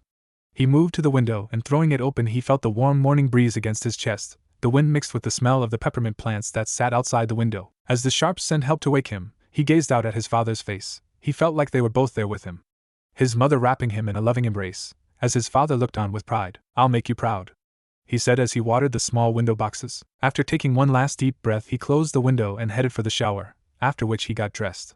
He put on a forest green version of the clothes that Tenten had chosen for him. He had it in a few colors for variety, as well as situational uses. He checked the clock, 10 in the morning. He had a few hours before his first team meeting. Heading into his small kitchen, he picked up a bowl and a box of corn flakes as well as the milk carton from the fridge.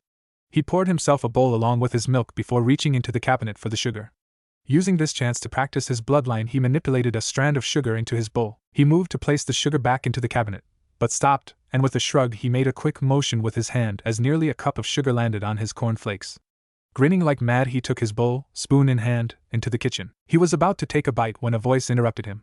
"You have a problem, you know that? So do you, Kakashi-sensei," Naruto laughed. "But do I point out your chronic masturbation constantly?" "Yes," the masked shinobi stated as he leaned against the wall near the door. "You keep saying I will go blind in one eye." "Well, you will," Naruto said smugly before digging into his cereal. "And you would be dead of sugar overload if not for your bloodline," Kakashi said. "Too bad for you," Naruto said between bites. "There is no bloodline for porn addicts." "Once again your lighting quick what leaves me speechless," Kakashi deadpanned. "Hurry and finish your breakfast. You were due to demonstrate your summoning an hour ago." Naruto's mouth hung open as he dashed into the kitchen to clean his bowl. "Why the hell wasn't I informed?" "Well, I was supposed to come get you this morning," Kakashi drawled, "but I got caught up saving orphans from a burning building." "Whatever," Naruto said, "let's just get going. People are going to think I am becoming you." "What's so bad about that?" "You really don't want me to get started on that subject," Naruto said. Kakashi shrugged and placed a hand on the boy's shoulder. In a swirl of leaves they were gone. "Amai." The Hokage sighed as the civilian part of the council raved about how disrespectful it was to keep them waiting.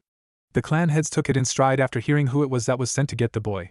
He couldn't be blamed for being late. The civilians had reached a fever pitch and were about to all just up and leave when a light breeze picked up and in a swirl of leaves Naruto and Kakashi appeared. It had been a while since many of the clan heads and civilians had seen the boy, and while the civilians immediately dismissed his appearance, the shinobi were gaping in shock. He looked just like his father.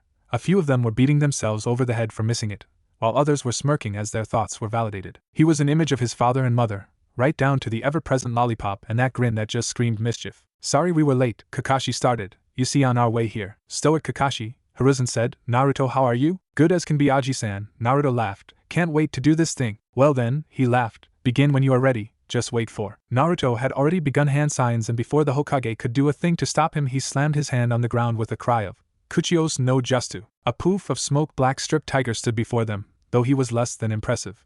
He stood just shy of Naruto's mid-thigh, being that he was still in adolescence. Despite its young age, it had come into its full coat, which was rich rust orange with deep ebony stripes. Its belly was a pristine white. On its shoulders and haunches were harnesses that looked like folded wings of gleaming steel. "Ha!" laughed one civilian. "It seems the boy can't summon anything but kittens." "Yes," another said, "this is a waste of time." The tiger growled as its muscles tensed. There was a sound like a sword leaving its sheath, as the four wing-like structures on its body unfolded. On either side of him were 2-foot-long double-edged curved blades. They looked very much like wings. They gleamed in the morning sun, as the beast growled low. "I would advise you to keep your mouth shut," Naruto growled. "Saku, like all tigers, is a very proud creature. To insult him will not end well." The civilian who spoke first was livid. He was about to tell him off when the Hokage sent the civilian side a glare fueled with killing intent. They simmered down quickly as the Hokage took the time to address Naruto. "You do know, Naruto, that you must call the boss summon in order to become a genin?" "Yes, I do, Aji-san," Naruto said as some of the civilians snorted in disgust at his familiarity with the Hokage. "It's just like I said, tigers are proud. If I summon the boss unexpectedly outside of a battle situation, I could get in a lot of trouble." The shinobi in attendance nodded. It was well known that many summons were particular about their summoners. It was best to stay in their good graces. A few of the civilians scoffed, murmuring about how the beasts should just listen to their masters. "I take it you want me to let Mukosama know you are going to be summoning him today?" Saku asked. "Could you, Saku?" Naruto replied. "I had a request of him. My ascension to genin is on the line." "Sure. But next time you call me had better be for something more exciting," the tiger said grumpily. "You're my personal summon, Saku," Naruto laughed. "You'll see far more action than the rest of your clan." "You keep saying that," the tiger said as it disappeared with a poof. "What did you mean by personal summon, Uzumaki-san?" asked Shibi. Naruto opened his mouth to reply when his eyes fell upon Shibi. He paused before something seemed to click in his head. "Are you related to Shino?" "I am his father," the man stated. Naruto's mouth made a no before he smiled again. "Do you like boysenberry too?" "Shino says it's good, but the flavor takes some getting used to, I think." Some laughed. "Try to stay on topic, boy." "Oh," Naruto said, "right. Well, Saku is my personal summon. He was the first tiger I was able to summon.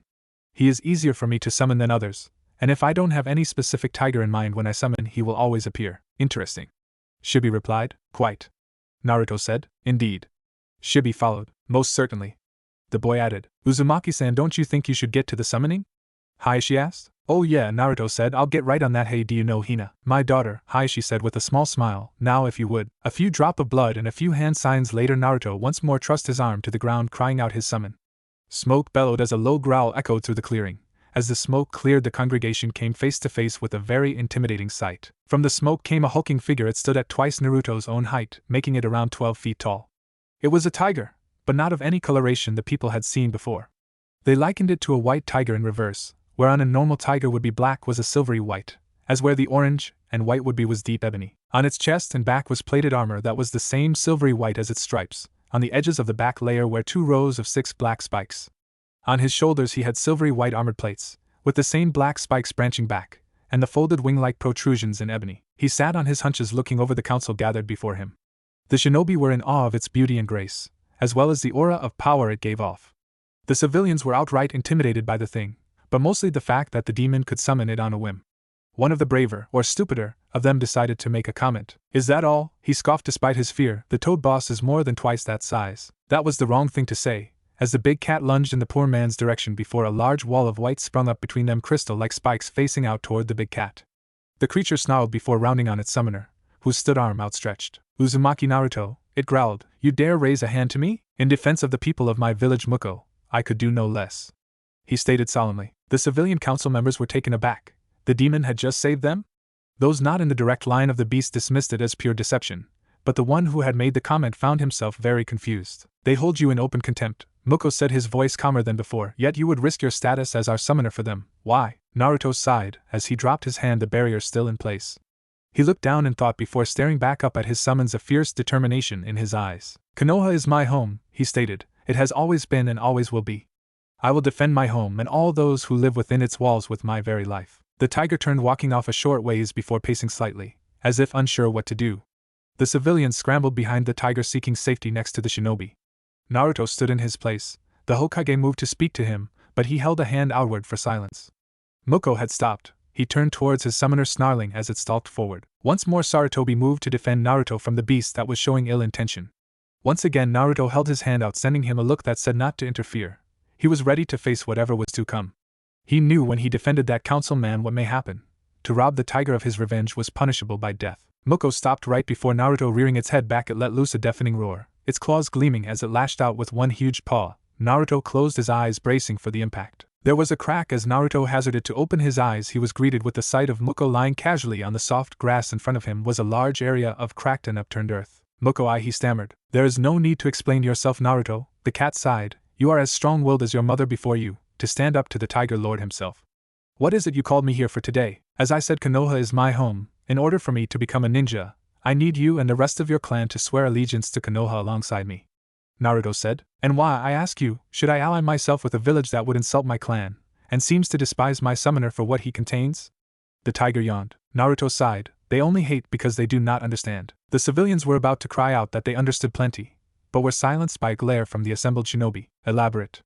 The tiger growled. They are hurting, Naruto said. When a Kyuubi attacked, they all lost so much. In the aftermath, there was so much anger and sadness, and nowhere for it to go. Once again the civilians were confused, as the demon showed what seemed to be compassion for their loss. A demon would never feel remorse for those it killed, so why was his voice so pained? A few more resolute still held to the belief that it was all a play on their human emotions. Yet there were a few in the audience that found seeds of doubt sown in their hateful hearts, none more so than the man whose life he had saved. They have taken a lot from me, Naruto said, holding back his tears, but their loss was great as well. I understand that it may take a while for them to see I am not the demon, but I want to prove it to them, and being a ninja would go a long way towards that goal. The entire clearing was in thought, Muko on whether or not to ally himself with the village, the shinobi on what made the boy before them so strong, and the civilians on the sincerity of his words. The councilman who had bad-mouthed Muko was in deep thought. He felt completely conflicted. For so long he had seen the boy before him as the bane of the Leaf Village, something to be hated. Yet the boy saved his life at the risk of his own. His heart skipped a beat when the tiger nearly struck the boy down. But why? Why should he care if the demon went and got itself killed? Muko, having thought his answer through, noticed the look of trepidation on the man's face and smiled. the boy was right. Very well, Muko said, if Konoha is to be the home of the Uzumaki clan, then the tigers shall make it their home as well. Our two clans have been together far too long to sever ties here. The tigers shall be loyal to Konoha so long as the Uzumaki are welcome within its walls. We are all very happy to hear that, Muko-sama, the Hokage started. I hope. Wait, called a particularly bigoted villager, we should have a vote on whether they should be a part of Konoha or not. Many of the civilians nodded their assent, though some hesitated, not wanting the demon to gain any higher standing in the village.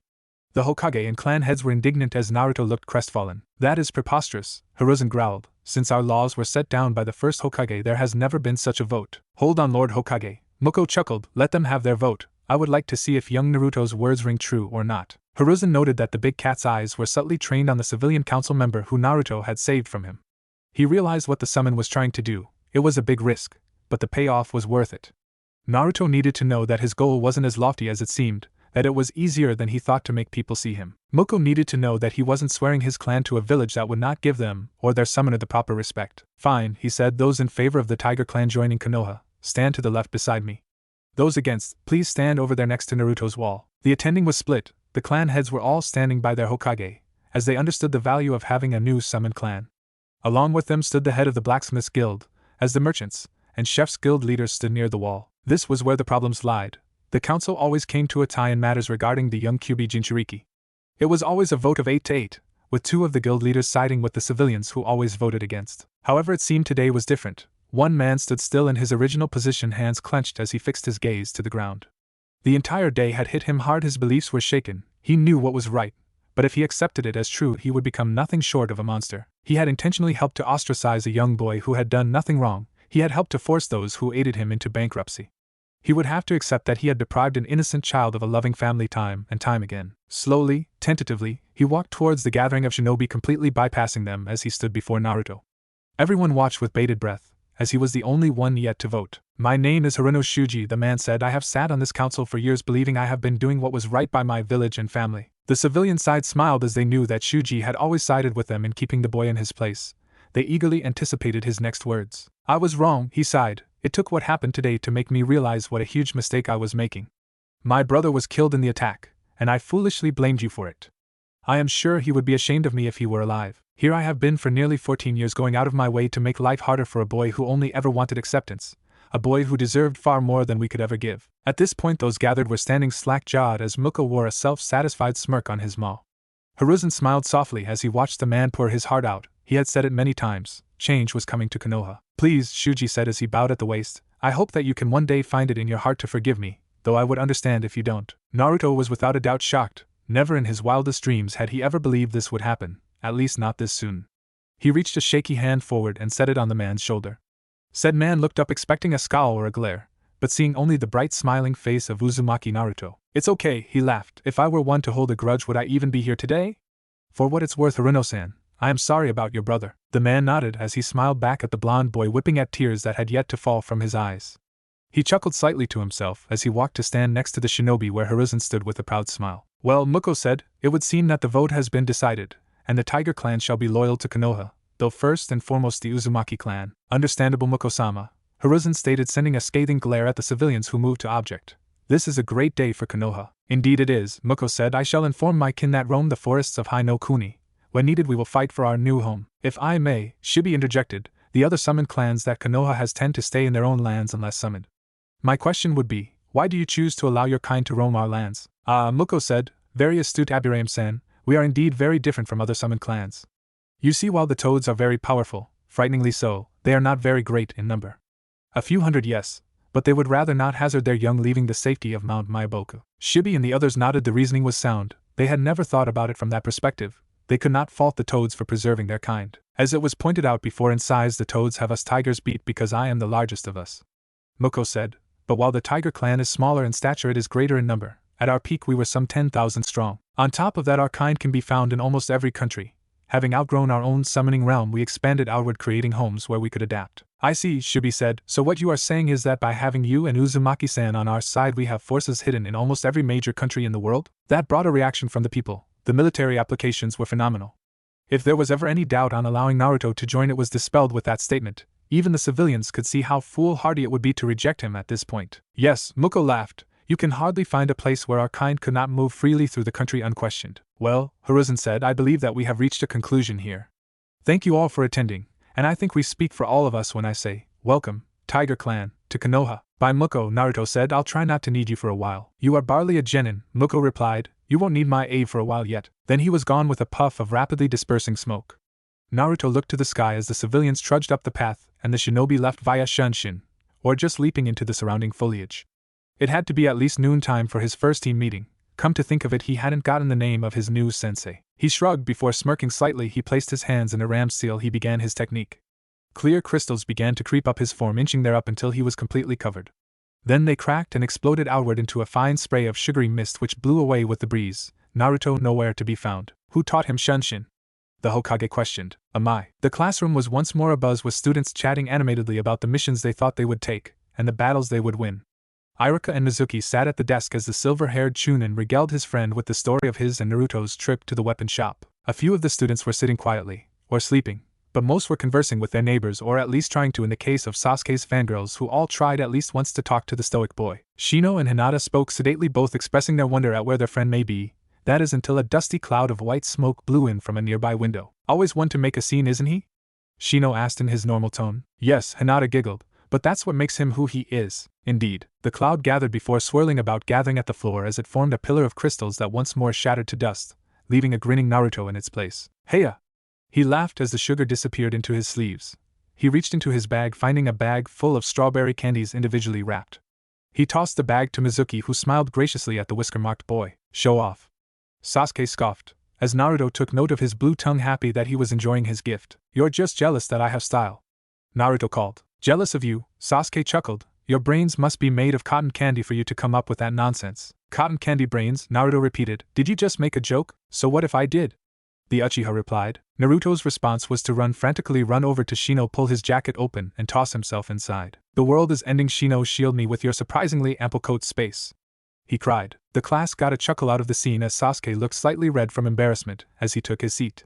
Shino had extracted Naruto from his jacket and coaxed a good quarter of his colony off the boy whose chakra they so loved. When asked why he had hidden in Shino's jacket was, with the way Hinata-chan is growing, there is no room in hers for me. That had earned him a smack from a rapidly heating Hyuga, who wasn't sure if that was a compliment or not.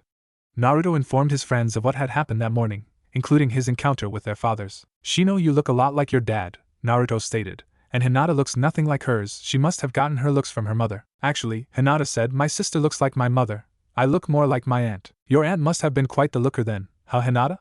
Naruto laughed. Hinata's response was to squeak slightly, then go beet red as Shino asked, Naruto, if you could please refrain from causing her to revert to her old self? What did I do? He asked. The big user sighed at his friend's obliviousness. He would have continued had it not been for the sudden opening of the door. The woman who walked in left many of the males in the classroom gaping with drool leaking from their mouths. She was by all accounts gorgeous. She had long, slightly unruly black hair that perfectly accented her deep crimson eyes. She wore a battle dress that seemed to be comprised of many large thick wraps piled atop each other, along with a mesh undershirt, which seemed to have only one long red sleeve on her right arm. Her hands were wrapped up in bandages that traveled up to her mid-forearm, leaving only her fingers uncovered. The dress cut off at her mid-thigh, showing off her long legs, and complementing her curvy figure. Teammate? She asked, prompting Shino, Naruto, and Hinata to stand. Come with me. Amai. The woman who they now knew as Yuhi Kurenai had led them from the school towards the training grounds. They walked in relative silence as Shino and Hinata positioned themselves on either side of Naruto, who did an admirable job of ignoring the glares and whispers of the surrounding villagers. Neither of his friends knew the reason behind the villagers' scorn for their friend, but had resolved to wait until he told them himself. Shino had drawn a few conclusions on his own from what he heard on the streets, but did not want to make any assumptions until he knew for sure. As they walked, they came across a particularly nasty group of villagers, drunks by the looks of it, who glared threateningly at Naruto as they slurred obscenities under their breaths. That was when the group got their first surprise of the day. Kurenai sent the group a scathing glare. The three teens could have sworn her eyes were aglow. The glare was laced with killing intent that sent the drunks scurrying away. Kurenai turned back, locking eyes with Naruto, and smiled. Naruto decided then that he liked his new sensei. She led them to an empty training ground. It was heavily wooded and teeming with wildlife. As they continued their trek, Shino noted that this was one of the larger training grounds, most suitable for a tracking team. They came upon a clearing with a small pool at the base of a waterfall, at which point Kurenai took a seat with her back facing the pool. She motioned for the others to sit, which they did, before she addressed them. Okay, she began, as I said, I am Yuhi Kurenai and I will be your sensei for the foreseeable future. I think it is best that we begin by getting to know a little about each other. I'll start. I guess what I should say first is that I am a newly promoted jonin, and as such am new to this, so bear with me. I like creating and learning new genjutsu, and reading. I dislike egotistical males, and people who believe kunoichi inherently weaker than shinobi. My dreams for the future are to live a happy life with my friends and loved ones, and to help you achieve your goals. Okay, you with the shades go first. Shino pushed his shades up on his nose before speaking in his normal tone. My name is Aburaim Shino. I like my friends and finding new bugs to breed for possible use by my clan. I dislike the way Naruto is viewed by the villagers, and people who kill insects needlessly as well as spiders. He coughed slightly at this point as he ran a finger on the collar of his jacket, a sign that Naruto and Hinata learned to interpret as embarrassment. My dream for the future is to take over as clan head, and to help my friends reach their goals. Kurenai nodded. From what she saw, they knew each other very well. The Hokage had informed her beforehand that her team were good friends. She was hoping that she wouldn't have to waste time on teamwork exercises and the like, seeing as her team already worked well together. Miss Hyuga, if you would? Kurenai asked. Hi, Hinata replied. My name is Hyuga Hinata. I like my friends, flower pressing, and baking on occasion. I dislike those that belittle others, and the villagers that hate Naruto-kun for no good reason. Kurenai smiled happily knowing Naruto had two good friends on his side. She could never hate the boy for what he contained. She knew a bit about seals and would not give in to the bigotry of the village. My dream for the future is to prove myself to my clan and one day work up the courage to confess my feelings to. Hinata sent a quick glance at Naruto, who was watching with rapt attention, eager to know who his longtime friend had a crush on. Shino once more sighed into his jacket, knowing it would take a strike to the head with a bat labeled Naruto x Hinata for him to get the picture. Kurenai noticed the look she sent the boy and resolved to help the girl gain the confidence needed to tell him. But before that, she needed to make sure said boy didn't say something stupid. Whiskers, she said, you're next. Naruto blinked as he lost his train of thought. He was going to ask Hinata something. Oh well. My name is Uzumaki Naruto. I like all kinds of candies, my two best friends, and I guess I am okay with this crazy girl named Tenten. Naruto shrugged at this point as he didn't know the girl all that well, but she was teaching him how to use his mother's Naginata, so he felt he had to mention her. I like my Ka-san, who runs the village orphanage, because she took care of me when no one would, and I like my tiger summons since they are really fun to train and fight with. I dislike people who are too stubborn to change, and those who don't stand up for their own beliefs. My dreams for the future are to make everyone acknowledge that I am me, and to make my parents proud. Kurenai smiled. He turned out pretty well considering the environment in which he grew up. She made a mental note to stop by the orphanage and speak to the matron, both to thank her and learn a bit more about her new student. She was also a bit surprised to hear his last statement. She had thought he was an orphan from birth, so that would also warrant some looking into. Okay team, normally there is a second test needed for you to become full genin, but it is mostly based on teamwork, which I have been assured you already have.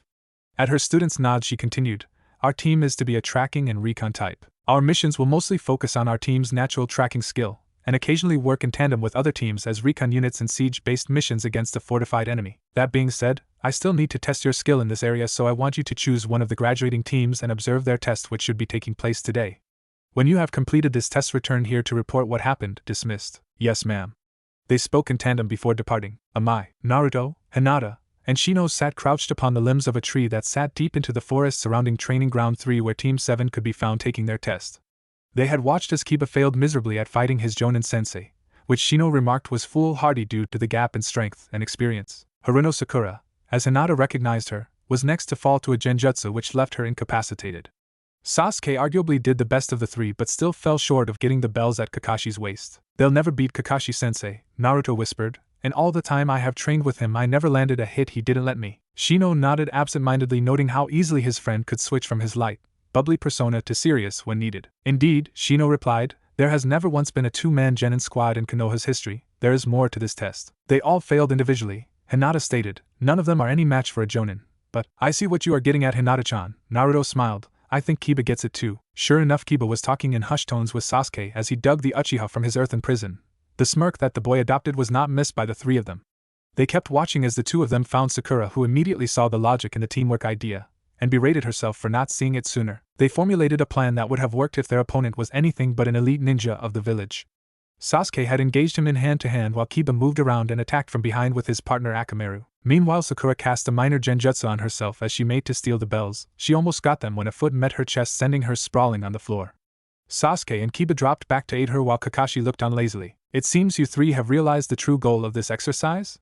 He asked. Teamwork, Kiba growled. There is no way we could take you down on our own. Exactly, Kakashi said as he flipped a page in his book. Konoha prides itself on its teamwork, and what is known as the will of fire.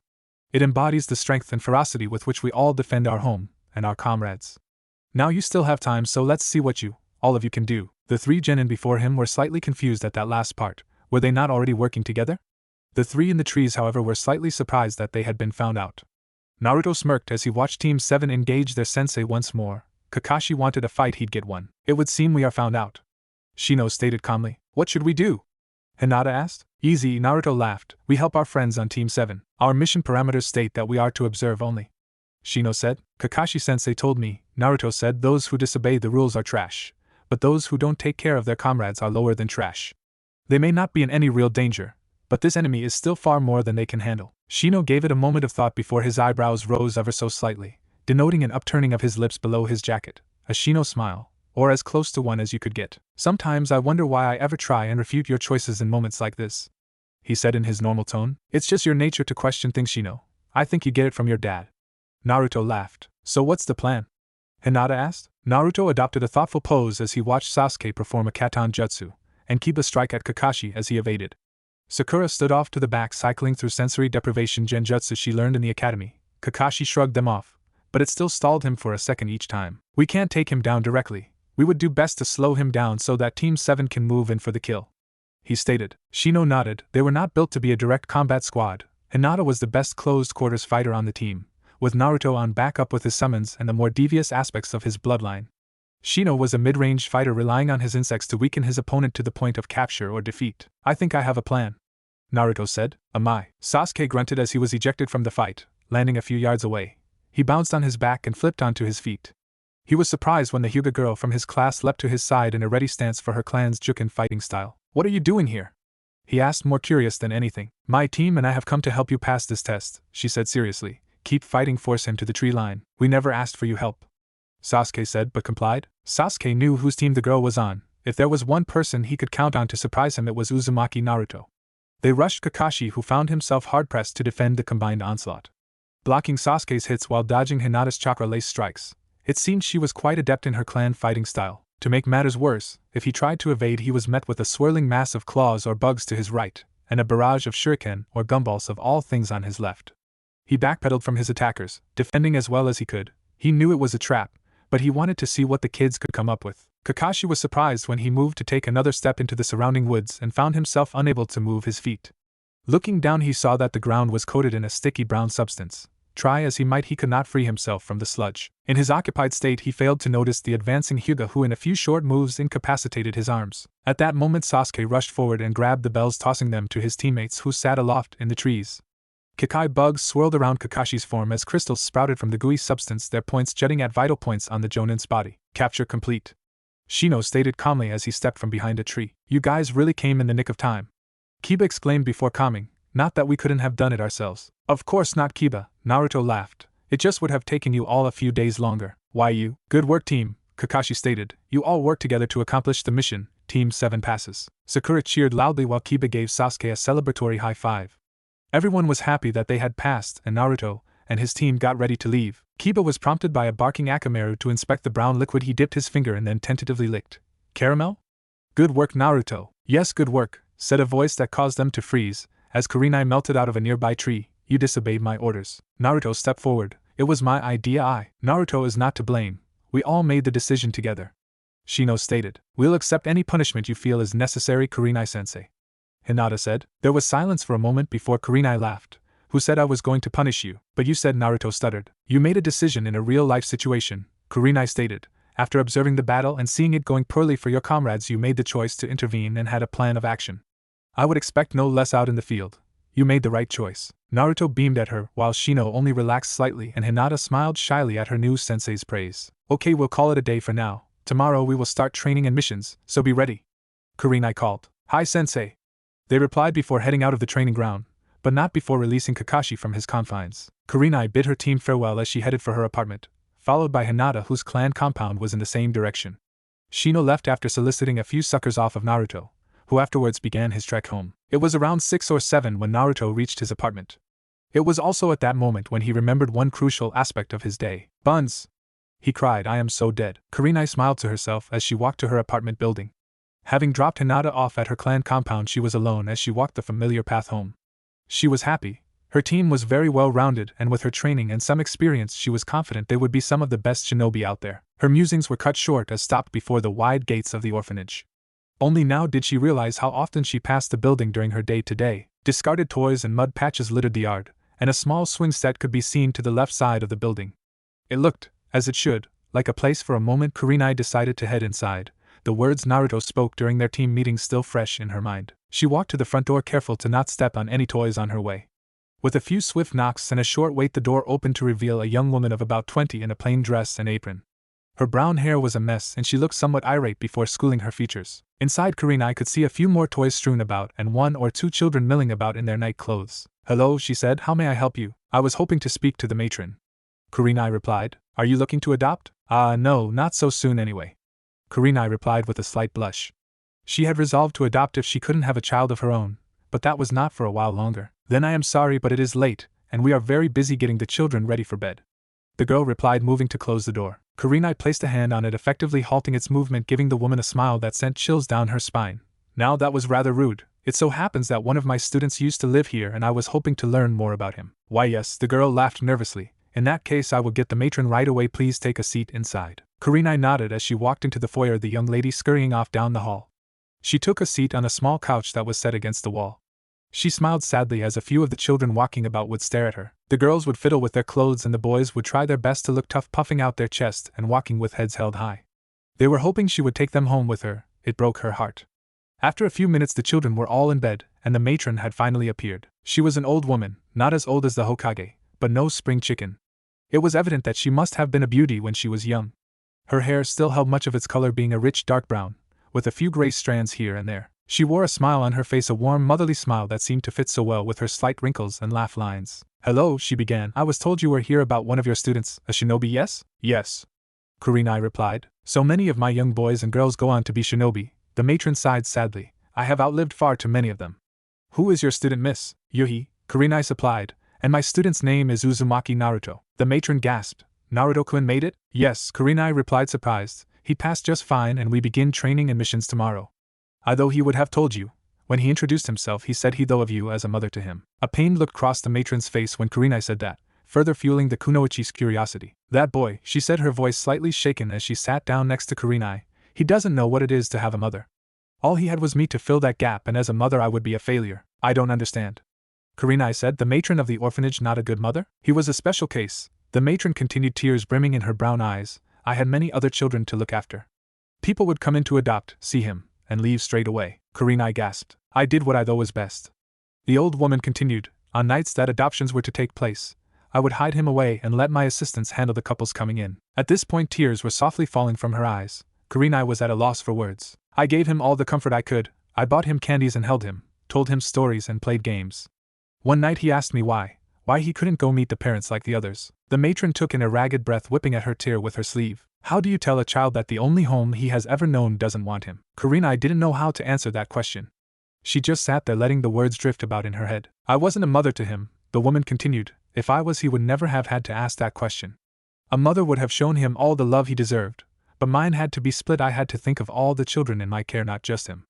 I alienated him from the others by keeping him away from during adoption days. I did the same every year at the QB festival. By the time I realized what was happening, I couldn't mend the rift." She slammed a hand on the couch. "A mother should never be the source of her child's loneliness." A sigh escaped her mouth as she whipped the last few tears from her face. "I am not a mother, just a sad substitute for a boy who never got the chance to know the difference." "But he loves you," Kurenai stated, finally finding her voice. "And I love him," the matron replied, "but all the love I have could not fill the space of mother." Before Kurenai could reply, the front door opened to reveal the Hokage with 2 umbu flanking him. Cat and dog, who had been pulled from retirement for this special mission. He entered the foyer, stopping before the matron and Kurenai, who both stood and bowed to their leader. "It's good to see you, Michiko-san," Sarutobi said. "And you as well, Hokage-sama," the newly named Michiko replied. "Miss Yuhi," the Sarutobi began, "what may I ask are you doing here?" "I wanted to learn more about one of my students," Kurenai replied, to which Sarutobi nodded. "I am afraid that I must intrude on your conversation then, as something urgent has come up. Is there anything I can do to help, sir? I believe we have the situation under." "Hey, old man," came a small voice from behind the Hokage. "I'm not a situste dash that thing. I assume the little one is the reason behind your visit?" the Michiko asked with a smile. Yes, Sarutobi said, glancing at Kurenai. This is Amaya. The voice interrupted as a small girl made herself known, peeking from behind the Hokage's robes. Yuzum. Amaya, scolded Sarutobi as he noticed the look of recognition on Kurenai's face. What did I tell you about that? The girl who was previously hidden behind Sarutobi's robe now stepped forward, a stern look on her young face. Kurenai gasped at what she saw. The girl looked to be about 5 or 6 years old. She was dressed in a simple light blue shirt and white shorts. Her skin was a very light tan, and her hair was the strangest shade of pale blue. It looked a lot like her student Hinata's in the front, and her facial features were oddly similar. However, where Hinata's hair was short all around, Amaya's was longer in the back and held into low ponytails that reached to the middle of the little girl's back. This startling resemblance to her student was not what caused Kurenai to gasp though, but what had done it only served to intensify the semblance. The little girl, Amaya, had pale blue pupilless eyes, Hyuga eyes. Ka-san always told me to be proud of my name. The little girl shouted. Ka-san said Tu-san is a hero, and the strongest there is. My name is Uzumaki Amaya. It's the name Ka-san gave me. I won't be anything else. Amaya, you have to understand, Sarutobi began. Yes, your Tu-san is a hero, but as such people may try to use you to hurt him. A thoughtful expression crossed her features as she cupped her chin, causing Kurenai to chuckle despite the seriousness of the situation. She was just too cute. As of now no one knows you're his child, Sarutobi said, but a lot of bad guys are trying to get at him. Amaya nodded before asking, why doesn't he just beat the bad guys up? Sarutobi sighed. Because there are a lot of them, and some of them are hiding, so we have to help him look. Amaya smiled. So they're running away because they can't stand up to Tu-san's awesome strength. The little girl punched the air a few times and Sarutobi placed a hand on her head. Yes, but once he finds them all he'll come here for you, I promise. The girl settled down but still smiled that bright smile that had melted both Sarutobi and Michiko hearts when they saw it on the face of a whisker-marked blonde. I know he will, Amaya stated. Ka-san said so, and Ka-san never lies, but… She sniffed as tears brimmed at her eyes. Ka-san's gone and my name is all I have of Tu-san. Tsukimi's body finally gave out under the stress of labor followed by the stab wound. The poor girl lost her mother, and can't be allowed to see her father. Sarutobi thought ruefully. Michiko knelt before the child. I know it's hard, dear, but you have to be strong for your Tu-san. I'll try, Amaya sniffed, but it's hard. Sarutobi reached into his robe, pulling out what looked to be a silver cord. He let what was in his palm drop while holding the cord. Hanging there was a small clear crystal. It branched of 3 ways, looking somewhat like a bird's foot without the 4th talon. Amaya stared at it wide-eyed, before reaching out, taking it gently from the Hokage and staring at it in her hand. Your Tu-san made that, Sarutobi stated. Amaya held it to her chest, hugging it slightly to her small form. Tu-san, it feels warm. She brightened. Old man, it beats like a heart. She must feel some connection through their bloodline. Naruto's sugar crystals have shown the capacity to absorb and hold chakra. It was thanks to those experiments that I got that very crystal, Sarutobi thought as he watched the crystal pulsate with a soft glow. As long as you have that, he'll always be with you, he said. I am sure it can make up for the loss of your name for now. Amaya nodded, still holding the necklace tightly. Now I am sure you are tired. It has been a long day. Michiko will lead you to your room, said the aging Hokage. Come along, dear, Michiko said, taking the girl's hand, who yawned cutely. Kurenai watched as the girl disappeared around the corner before turning to her leader, the look in her eyes demanding answers. Sarutobi sighed as he began to tell her all about Uzumaki Amaya, daughter of Uzumaki Naruto. However, after we finish, Sarutobi added, I have a request of you, Amai. Naruto sighed as he walked the path to his team's training ground. Tenten had been very peeved at having to wait for him to show up. As such, his training that day consisted of massaging the kunoichi's sore muscles from her day's training. She insisted that it was a form of training his fingers to be more nimble, and that it was a vital skill for a man to have. He continued until she was satisfied and allowed him to go on his way, but not before reminding him that being late next time would result in punishment instead of reward. When he asked how he had been rewarded, she went on about how being allowed to touch her as such was reward enough. Naruto wisely decided to go home in lieu of telling her how wrong she was. He made his way through the clearing to his team's meeting place. It was early, and the morning sun's rays were just shining through the tree tops. Their sensei was leaning against a tree near the water's edge as Hinata sat with her back to the same tree, Shino high on a branch near the other end of the clearing, observing a colony of wood ants. How do all of you get up so early? He asked. It isn't all that early, Naruto, Kurenai stated, finding it hard to meet the boy's eyes. You'll need to get used to it since we'll be meeting here every day unless I say otherwise. Naruto groaned slightly before straightening up. So, what are we doing today? Kurenai smiled and motioned for the group to gather before she began an overview of their training. Every morning we will run through formations and formation change in active battle situations, she said curtly. I want you to be prepared for any eventuality, and to be able to protect your teammates in any given situation. On top of that, we will practice proper formation for scouting and tracking missions, as well as protocol during said missions. So our main focus is as a tracking and recon unit? Shino asked. Correct, Kurenai replied. You were specifically chosen for your predisposition to these areas of shinobi life. Each of you has something to offer the team in that regard. Hinata has her Byakugan, you Shino have your bugs, and Naruto has enhanced senses and summons that can help with tracking missions. Shino nodded, seeing the logic in the choices made. He was happy that his skill set meshed well with that of his two friends. Following that, we will do individual training, in which you can work on anything you would like. I will, however, drop in to check your progress and see if there is anything I can help with. Directly following that, we will work on perfecting your combat as a team. After our daily training is complete, we will pick up a few simple missions and end our day with a quick review of our training. Any questions? Yes, Naruto stated. After a short moment, Kurenai sighed. What is it? When's lunch? He asked. Kurenai opened her mouth before closing it just as promptly, a slight blush coloring her features. I guess I forgot to include it. Kurenai-sensei, Hinata interjected, might I suggest we go for lunch after individual training? Kurenai schooled her features before sending a thankful smile to Hinata. Yes, that will work fine, Hinata, thank you. Hinata merely nodded. Now I am sure you all know the tree climbing technique, correct? The ebony-haired woman asked, receiving positive responses. Then let's begin. Kurenai leapt to the nearest branch above her, followed closely by her team. Let's start with a basic tracking formation, she stated. Naruto, take point, your senses will play a key role in leading us to our target, as well as filling the role of our heavy hitter. On it, Naruto said as he rebounded off an adjacent tree into the lead position. Shino, you stay high on his right flank just at eye level. This will allow you to have an angle on our target, or any enemies we may encounter. You will be Naruto's primary support in direct conflict. Kurenai told him. A sound observation, Shino stated calmly as he moved into position. Hinata, I want you to stay about 3 yards behind Naruto, close enough to keep them in direct eyesight, as I want you to focus your Byakugan behind us unless told otherwise. In high danger environments you cover our back. I will do my best, Hinata replied. My position will be directly at Naruto's left flank, Kurenai stated. I am more suited for a support role, and that is what I will do since we won't be taking any truly dangerous missions anytime soon. The most we will probably do is hunting down civilian fugitives. I would only be needed as a support role in this situation. Now we will continue at this pace, and I will call out formation changes as we go. Move into position quickly and quietly, as proper formation can be the difference between life and death. For the next hour the group would run through the treetops, responding quickly to any formation change Kurenai called. Kurenai in turn would explain the significance of their position change and have them give scenarios in which it would be an advantageous change. Shino excelled in these drills due to his clan's focus on intellect during battle. Hinata in the same respect was able to answer fairly well when asked. Naruto, however, had trouble grasping the theoretical, causing a few of his active battle scenarios to veer into the realms of the strange. For the last time, Kurenai said, we will not be attacked by 5-year-olds, so you'll let them eat candy. Strategy will not work. It will too. I for one have been attacked by 5-year-olds on numerous occasions, Naruto said. That's because they know you as the candy guy, Naruto-kun. Hinata added, exactly, as my teammates you must be ready to defend against full-scale toddler attack at any moment. Naruto smiled. It would almost make sense if it wasn't so absurd. Shino added, pushing up his glasses mid-leap. I think that is enough of this for today. Kurenai sighed as she rounded a tree and led the group back to the clearing. As individual training began, Kurenai insisted that the 3 of them work alone for this segment of their training unless a teammate is expressly needed. Hinata insisted on having the clearing near the spring. In fact, she was so resolute in her insistence that her teammates could not bring themselves to even question why. Shino had asked Kurenai about the use of genjutsu, something that ignited a fire in Kurenai's eyes.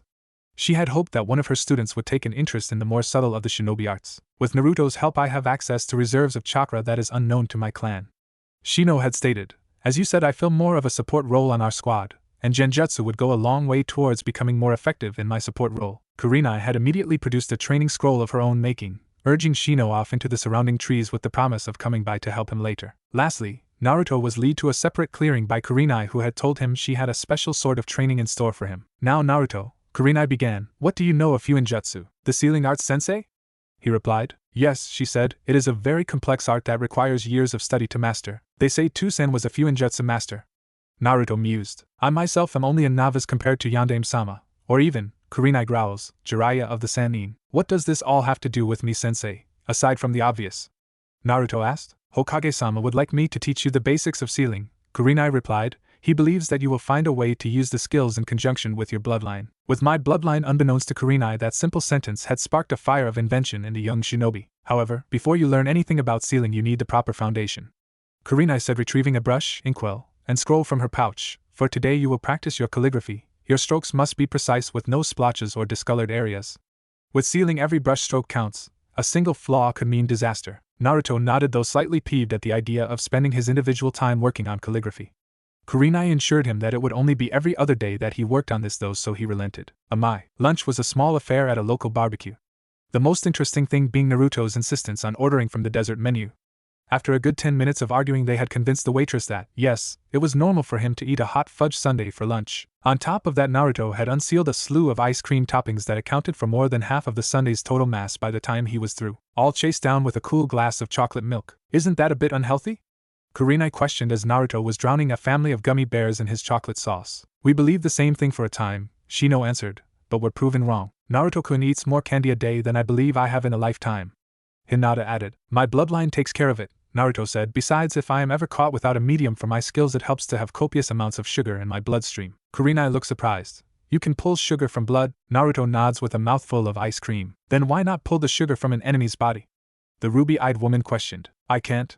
He answered simply. It would require a ridiculous amount of chakra control to achieve that effect without direct contact. And even then it would have to be on an open cut. Shino nodded. Yes, Hinata and I have gone over this with him before. Even pulling sugar from his own blood without an incision is out of his current reach. Naruto looked sullen for a moment. They say my father could do it. Naruto Kurenai muttered, noticing his swiftly darkening mood. However, just as quickly his mood picked up as he gave his team a smile. I'll get it one day though, no worries. I'm sure you will, Naruto-kun. Hinata reassured him with a smile and a slight blush. He is good at putting up a front, but I can tell it's still bothering him. Kurenai inwardly sighed. How can you blame the kid when he has such a legacy to live up to? After their meal, they made their way back to the training ground where they once more sat before their sensei. Alright, Kurenai began. Now for the final segment of today's training before we start on missions. Active battle teamwork training. Kurenai was simply beaming at her team, eyes shining with unbidden mirth. It was unnerving to say the least. After a few tense moments of silence, and one or two awkward coughs, Naruto spoke up. Kurenai-sensei wa. Begin! She cried, charging forward. Naruto jumped into a ready stance, but was instead saved by a wave of insects that caused Kurenai to jump back a few feet. A moment later, Shino and Hinata were at his side. Hinata's Byakugan eyes blazing.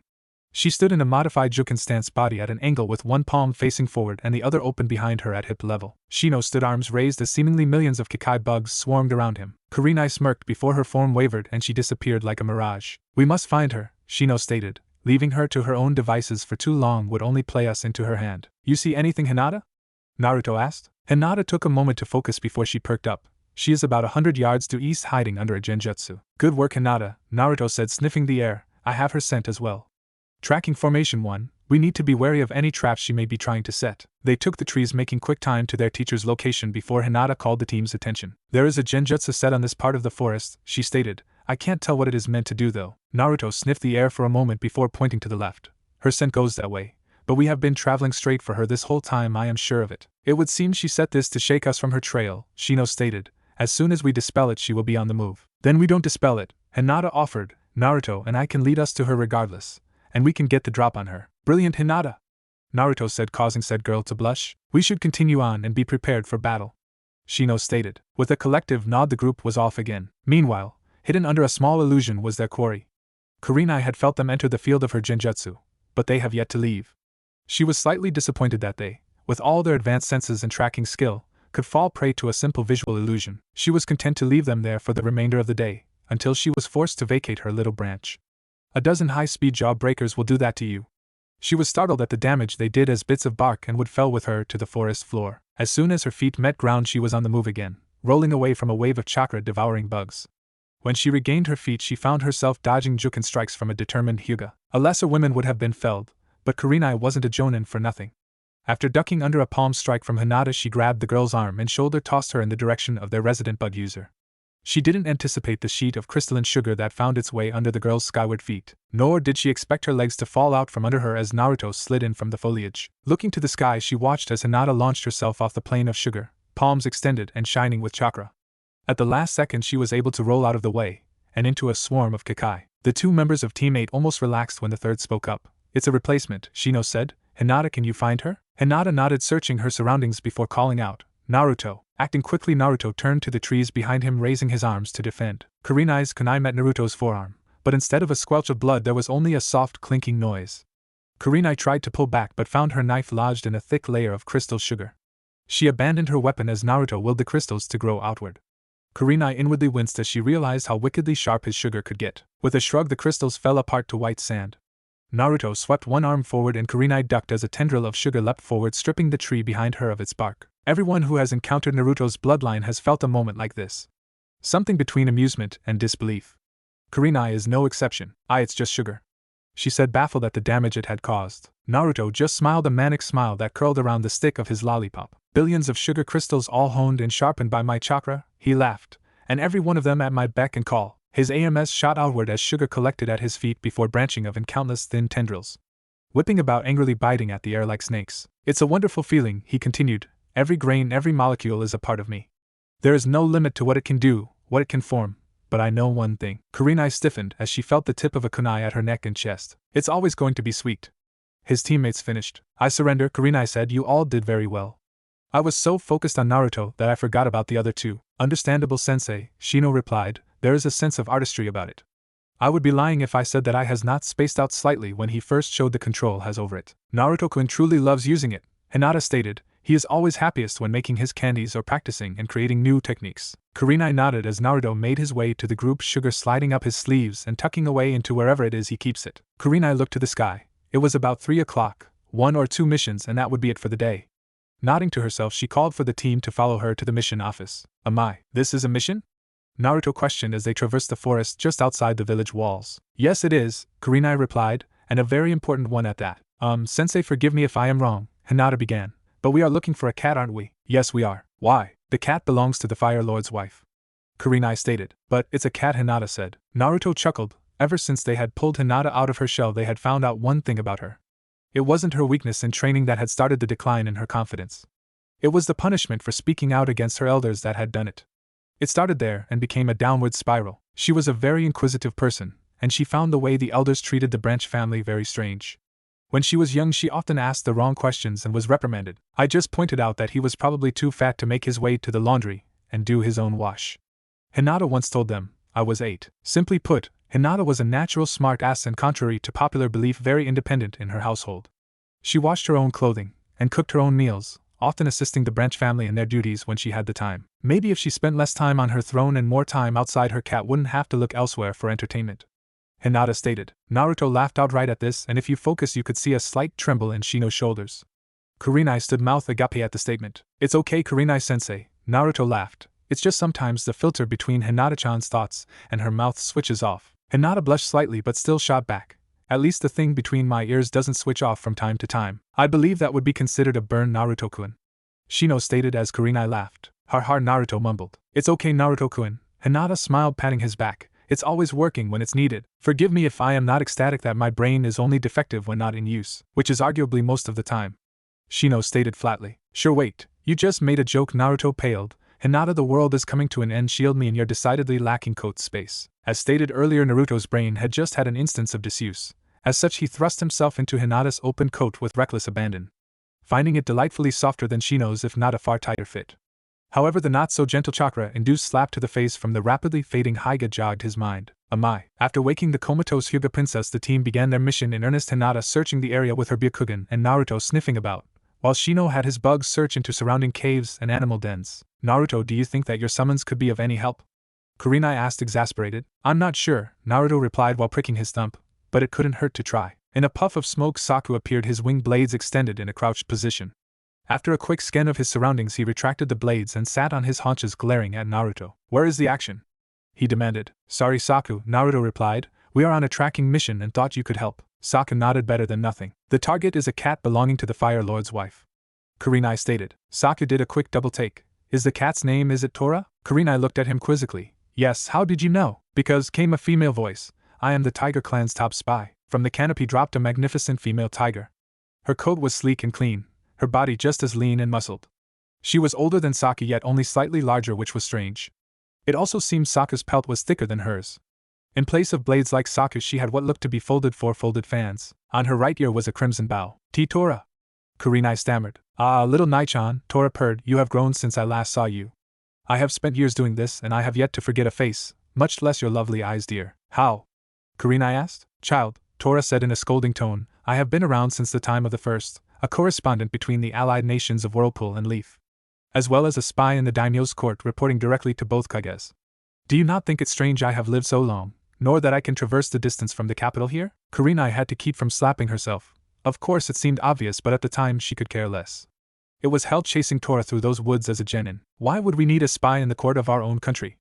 Naruto asked. Young Uzumaki, Tora began, you have much to learn in the ways of politics.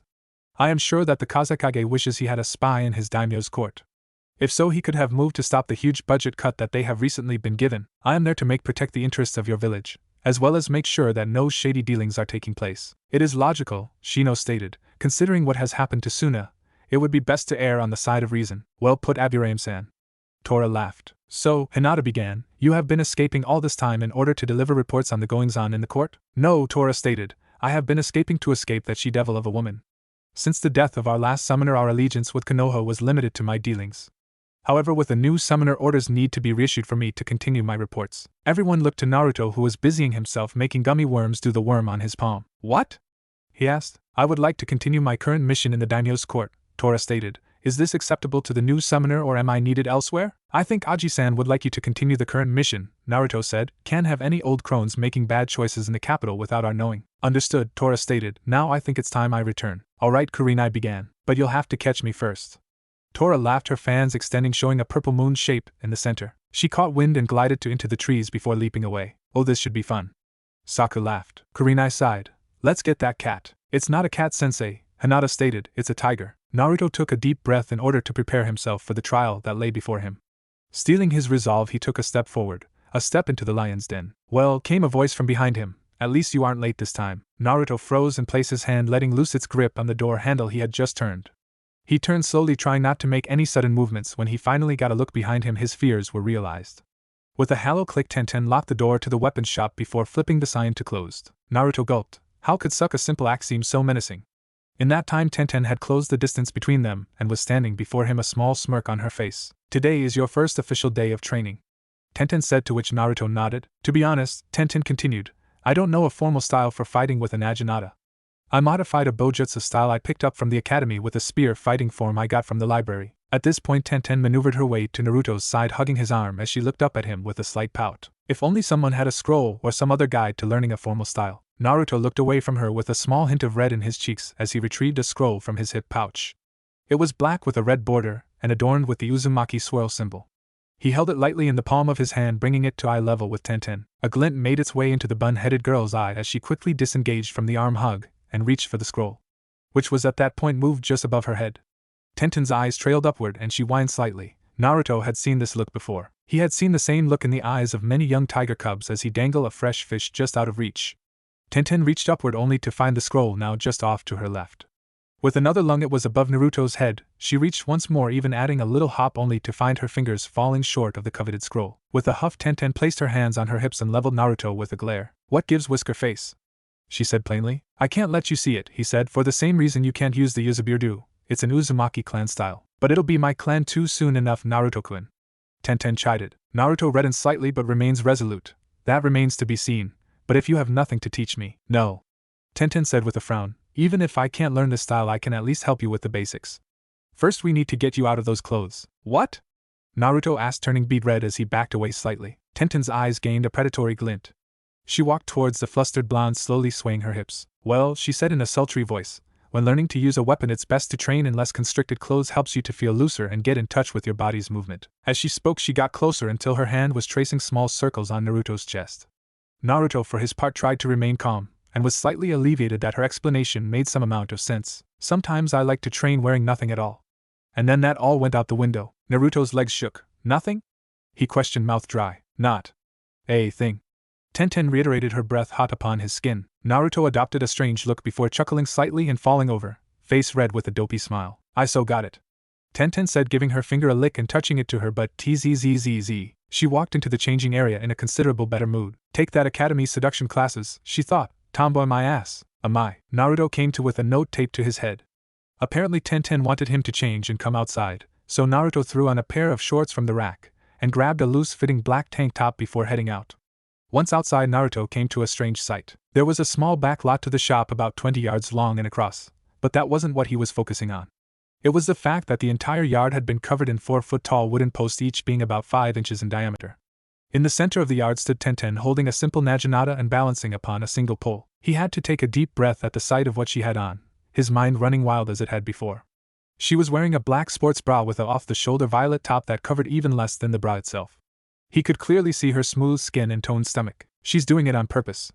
he thought indignantly. She also wore the tightest pair of shorts Naruto believed he had ever seen.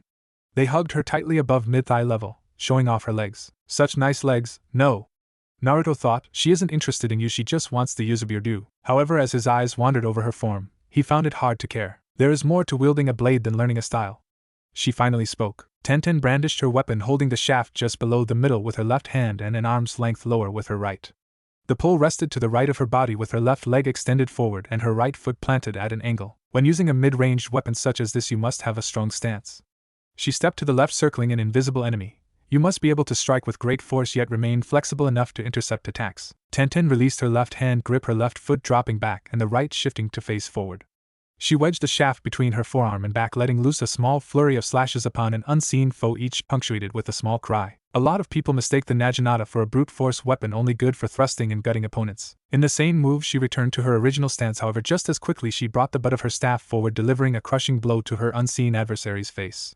Her blade found purchase in the post just in front of her. Your mother fought differently, Tenten stated gleefully, a shine in her eyes that Naruto hadn't seen before. They say she was like a whirlpool, unceasing, torrential, yet with such a morbid grace that those she had slain died with looks of awe on their faces. In a show of great agility, she hefted herself up, flipping above the shaft of the blade before grabbing it. Using the momentum from her flip, she ripped the blade from the wood and brought it down in a great arc. At the end of the furry there stood Tenten in the exact same place she had started, her stance strong and blade held firm. I'll teach you how stand firm, she said, dropping her stance. But one day you'll kneel before me, and I'll make you mine. Naruto gave a nervous laugh in return, his cheeks a healthy shade of red. Inside his mind was raging, part of him finding Tenten's display extremely attractive, the other questioning her motives, and a small voice at the back of his mind calling out, she might just succeed, Amai. It was 1 month to the day that Naruto had began his training with the Bunhair weapons mistress, and he had since then made remarkable progress. For the first day he practiced shifting from the basic forms of the Uzuiseiya style. The style itself relied on a principle called Banbutsurutan, meaning, all things are in a state of flux. Tenten was correct though. Despite the style's dedication to constant movement, it required you to always have a strong balanced core. The most simple of maneuvers could be thrown askew by the weight of the weapon itself, so a strong stance was necessary. But it was imperative that he did not sacrifice speed in place of this. For the first 2 weeks Naruto narrowly escaped castration at the hands of the many poles that littered the small training field. Eventually he was able to run through the first forms of the style, and was surprised at the results. Tenten was left with an intense wanting to learn the style herself, as it flowed so seamlessly. Near the end of the month they began sparring on the poles, Naruto receiving a sound defeat each time yet showing great improvement. Tenten was often caught off guard by the style, and was beginning to see why it was so feared. The naginata itself had just as much capacity for defense as attack, and the style made full use of it. One moment she would be dodging the weighted end of the weapon, and the next the exact same move would be used to block her thrust before she had to leap back to avoid the slash that followed. His team training was going just as well. Shino had made great progress with his genjutsu training and was now able to work small, on-the-fly illusions. Naruto learned this the hard way when he went to block a kunai that was really a swarm of beetles in disguise. During team spars, Kurenai would declare Shino victor after the opponent was covered with a sufficient amount of bugs, as she didn't want training halted by chakra exhaustion. So far Shino's tactical mind and genjutsu use had earned him a few wins. Hinata had made great progress in her gentle fist training, finally pulling off the kaiten. As of now she was dissatisfied with the speed at which she erected the barrier, but she was working on it alongside her secret project. Naruto had made slow progress in sealing. The first 2 weeks were spent perfecting his calligraphy skills. The last was spent memorizing the simple sealing arrays. He could now produce storage seals, low-grade explosive tags, and civilian-level suppressor seals on call from memory. Kurenai could not be prouder at their progress. She was surprised, however, that her team had already taken the teamwork aspect from their academy training to heart. When they began team training, she found that the 3 of them had already developed a few collaboration techniques between them. One such technique, a combo between Hinata and Shino, she found to be perfect for their team. Naruto helped us to develop it, Shino had said, after I had began my first breeding attempt, trying to create a more effective hive. The new beetles had extremely hard exoskeletons, however were far too slow for active battle use. The technique in question made use of the insect's hard outer shell in conjunction with Hinata's gentle fist and Byakugan. Firefly combo, insect tracking dart, Hinata elaborated. I use my bloodline to pinpoint a target, then with the beetle on my palm use a modified gentle fist to launch it at the target. The beetle in question will be female, and secrete a pheromone that will lead the males in my hive directly to it, Shino concluded. Kurenai found it ingenious, and they went on to explain that they had more techniques in the works and a few others already made. Team training from then on consisted first of working on combination jutsu, then of active battle teamwork training in which they would practice their use. Naruto visibly shook with excitement when he first saw Hinata use the kaiten. When Kurenai questioned this, he shook his head, saying it was a secret.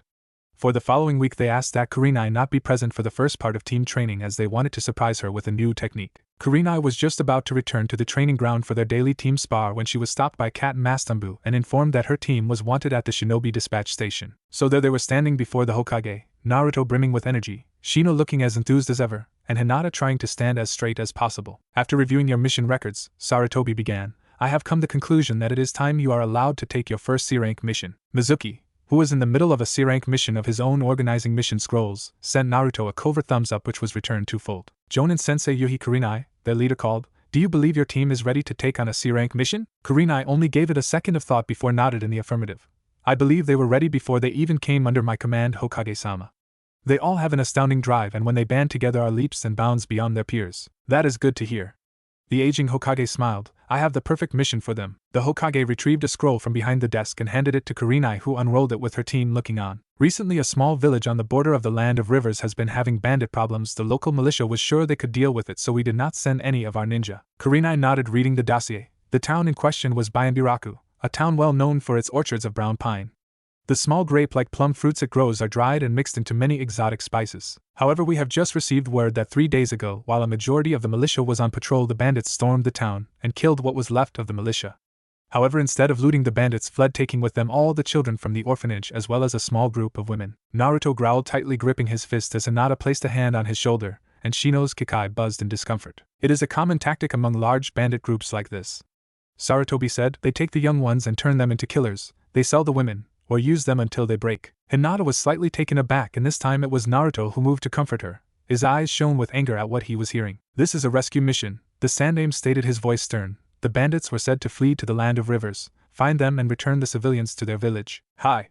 The team responded before filing out. Kurenai. Sarutobi called just before she left. Kurenai turned, looking up at her aged leader. Sarutobi laced his hands before his face, hiding his mouth. The Hokage's hat dipped, shadowing his features. His pipe smoked off to the left of his face. I know you can complete this with minimal casualties. He said, his voice low. However, there is something about your team you do not know, and shall not know until it is needed of you. Hokage-sama. Kurenai began. If I am not to know, then what is it you wish to tell me? Sarutobi sighed, his breath coming out in a long billowy cloud. In order for your squad to succeed as its secondary squad type, one thing must happen. What is that, Hokage-sama? Kurenai asked. Inside she was disturbed. Her squad was a recon and tracking unit, yet the Hokage had something else planned the entire time. What was it? The Hokage met her questioning ruby-colored eyes with his look stern, demanding. Uzumaki Naruto must take a life on this mission. It is imperative to your squad's future success that he get over the stigma that afflicts fresh genin. Kurenai was slightly surprised. She knew that her team would have to kill, but had thought it would occur on a later C-rank like most. It was normally standard procedure to shield them from death as much as possible until at least 2 months active duty. What was it that they were meant to do? What was Naruto meant to do? Then it hit her. Hokage-sama, she asked incredulously, you can't mean. The assassination squad comprised of Namikaze Minato, Aburame Shibi, and Hyuga Hayashi had a success rate of 100%. I approached both the Aburame and Hyuga clan heads and they have accepted the arrangement. They have also covertly been preparing their children for the position. But, you cannot protect them from this, Kurenai, Sarutobi stated. They are shinobi of the leaf, they will be what their village needs them to be. Sadly enough, their village needs them to be killers quite often. Kurenai steeled her features. Hi, dismissed. Amai. After a day's travel, the excited young squad reached Bianbiraku. The village sat on the border of fire and river. As such, unlike Konoha, it was nestled in a large expanse of grass, not bark. In the distance, the orchards for which the town was known jutted up like spouts of water in a green sea. The worn dirt paths of the village were empty, dust sweeping all throughout. Everyone must have hidden away, Kurenai stated. Naruto bristled slightly. He had changed into his hunter's attire for this mission. He scanned the surroundings before stepping forward. Cowards! He yelled. Naruto. Kurenai began but was cut off by the blonde's continued outburst. Why do you hide? He called, glaring at the doors of the surrounding buildings. They have already taken what they want. They have taken your women and children. He growled, pacing up and down the street, waiting for someone to step forward. Where is your honor? Where has all your bravery gone? They took it with them when they stole my wife. Naruto turned to a pitiful sight. A man in farmer's clothing stood in a doorway, clutching a small glass bottle like a lifeline. His eyes were red and puffy, his cheeks streaked with tears. When I returned from patrol, she was gone, he growled, punching the wall beside him. Then they fled into the Land of Rivers. We tracked them as far as we could but lost them 6 miles out past the river. We? Naruto questioned. I, the man amended, and 3 others who lost their wives. What about the rest of your militia? Naruto asked. Where were they? Holed up in the town hall, convinced the bandits would return. They have barred the doors and won't open them until you leave. Ninja confirmed the defeat of the menacing bandit threat. he said, voice dripping with sarcasm and alcohol. Who ordered this mission? Kurenai decided to interject. I did, the man replied. Then why does the militia believe we were hired to kill the bandits? Kurenai asked. It was the only way I could get them to pay up for the mission. Naruto smirked as Shino shifted his glasses before speaking. Where are the other three who were searching? The man sent a quick glare towards the west. Still searching. I would be with them, but someone had to send for the mission and wait for you all. Naruto smiled. When he entered the village, he was appalled. The village stank of fear. The dirt paths were still laden with footprints, all fleeing towards a single building. There was no fight. The people of this village let themselves be taken. Even the militia guards had fled from their posts, he noted from a long line trailing a pair of heavy footprints towards the town hall. A man with a spear ran right past the struggle, a mass of footprints overlapping one another, and a dragging trail out of the village itself. He had let her be taken. In a village of cowards, Naruto said, I am glad to have met you. The man looked to him, slightly taken back by the boy's look. Glacial blue eyes. The eyes of a beast shone from beneath his cowl. I promise I will bring your wife back to you. For the first time in 3 days, the young militiaman felt hope well in his chest. As Kurenai motioned for her team to move forward, he watched the green-clad hunter disappear into orchards to the west before looking towards the town hall. Naruto, was that really necessary? Kurenai asked as they leapt towards the river the man had spoke of. They let them be taken, sensei. Naruto calmly replied. What do you mean, Naruto-kun? Hinata interjected. The signs were faint, but I am sure if you had activated your Byakugan you would have seen them. Hinata looked down slightly before Naruto spoke again. You said yourself that your father believes your sight to be the sharpest at short range of any Hyuga he has seen. There were barely signs of struggle, Naruto continued. Everyone fled, even the militiamen. There was no fighting, only cowardice. Kurenai sighed. She had forgotten how very great a hunter Naruto actually was. He had shown throughout the month that he was quite adept. His eyes were trained to spot the slightest difference in the leaves of a bush, to spot thin fibers of clothing or hair snagged on branches, to know what happened without being there. I am inclined to agree with you then, she said. We have to hurry. Their captives must be horrified. It was moments later when they found the river. Just as the man had said, there were tracks leading into the water, but none leading out. There is no hope in tracking by scent, Naruto concluded. They could have escaped downriver, Shino suggested. They would have to have a boat or raft, Naruto agreed. The water is too deep to wade downstream. Upstream, Hinata amended. For some reason this river is flowing north. Naruto placed a hand into the water before smirking. Good catch, Hinata-chan. We are currently in the land of rivers. It is known to be home to vast canyons carved over thousands of years. This river must drain into one of those, then head south. The other two militiamen must not have noticed, Shino added. Their tracks lead south. Kurenai smiled as she watched her team work. This was what the team was made for. This and, Kurenai shook her head. Best not to think on that subject for now. We'll follow the river and search for the bandits, Naruto concluded. Agreed, Shino replied. I suggest pursuit formation 1. Hinata added. With me in the lead position, we will be able to pinpoint their location early on, as well as keep a safe distance in order to plan the rescue. Naruto and Shino nodded, taking their positions, Naruto on her left flank and Shino high and to the right. Kurenai filled the rear guard position just in case of an ambush. They continued running through the trees at the river's edge, Hinata's Byakugan blazing. Every now and again she would look off in one or another direction before continuing onward. They were 3 miles downriver when she ordered a halt. All was silent as the indigo hair girl focused her sight. I found them, she finally said. They have set up in an old fort of some kind. A fort? Naruto repeated. The nearest Leaf outpost is 4 days' run past the border, Shino stated. Not Leaf, Hinata clarified. Sand. I can see their emblem. It's faded, but there. The entire fort is old. The walls are falling apart. It must be a remnant of the Second Shinobi War, Kurenai stated. Suna occupied the land of rivers then. Whirlpool. It was called Whirlpool Country before Suna destroyed it, Naruto stated. This is the land of my ancestors. Naruto sighed. Since they had entered the land of rivers, he had felt an urge to go to what remained of the hidden whirlpool.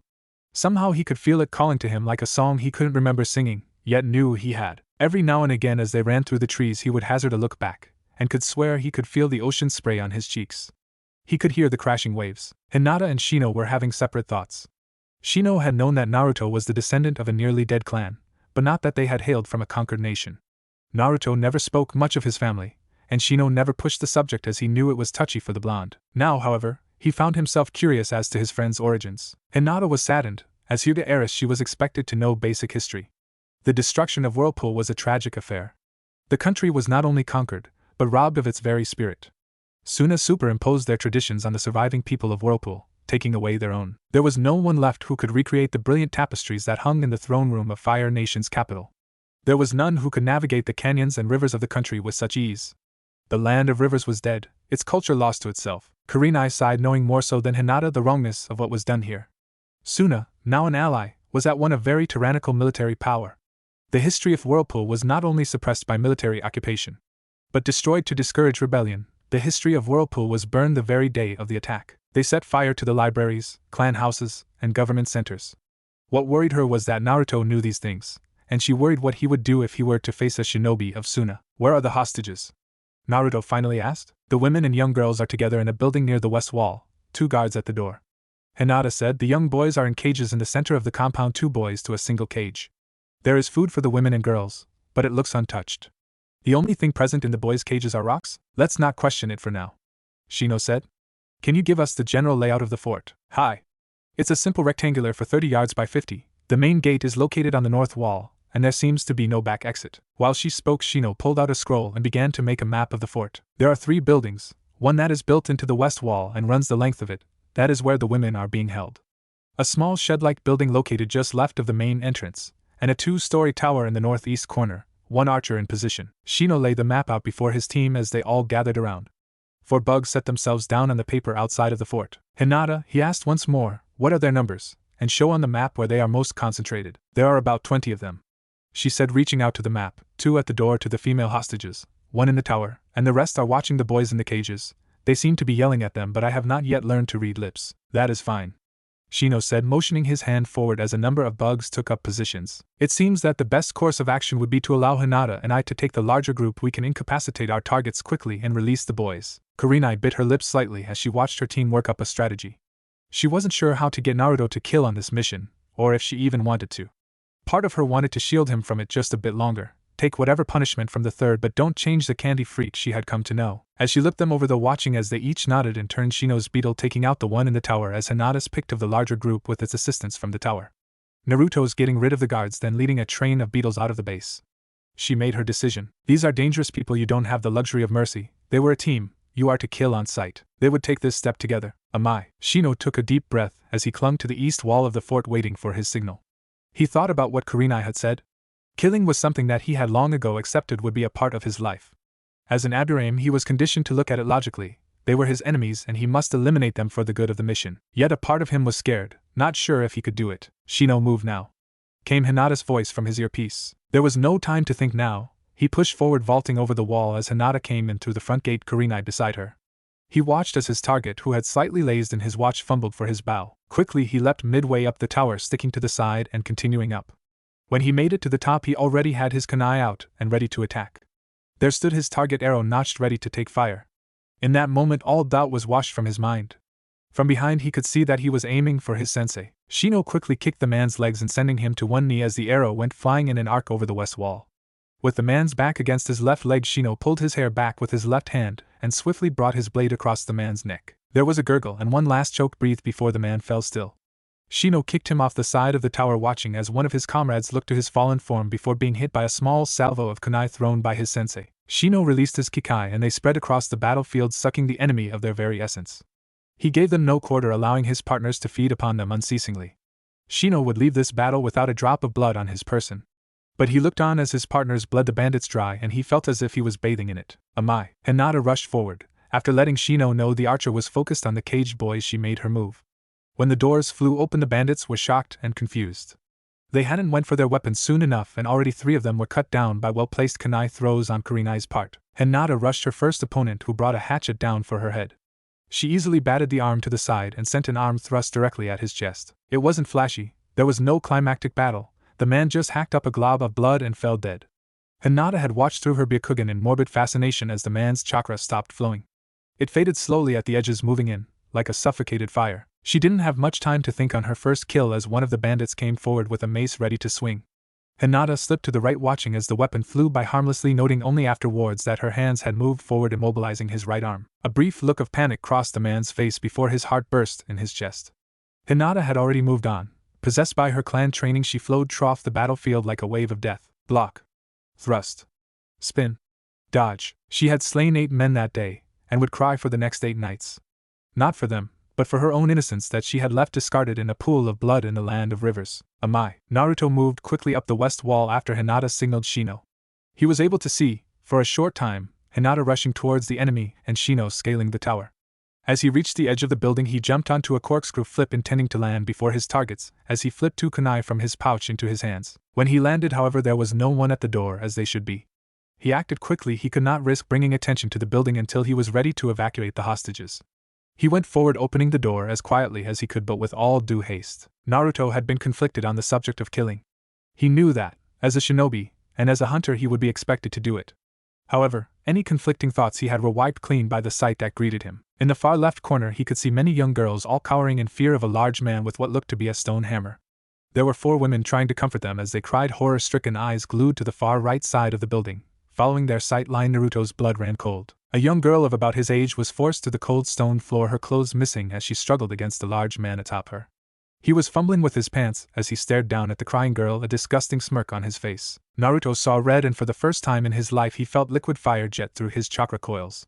He spread his arms wide, taking careful aim as he willed the small blaze to do his bidding. His hands glowed red as sugar poured into his palms, condensing into tight balls. Then with a burst of chakra, the jawbreakers were fired faster than he ever had done so before, both glowing a red hue. They were dead before they knew it. There was no splatter of gray matter, nor was there a caving of the skull. Just a single hole in the temple of the rapist, and the back of the guard's head. You could see straight through to the other side. The edges were charred and smoked slightly as the two fell to their sides. His rage subsided and he finally able to comprehend what had happened. The fire in his very veins was the Kyuubi.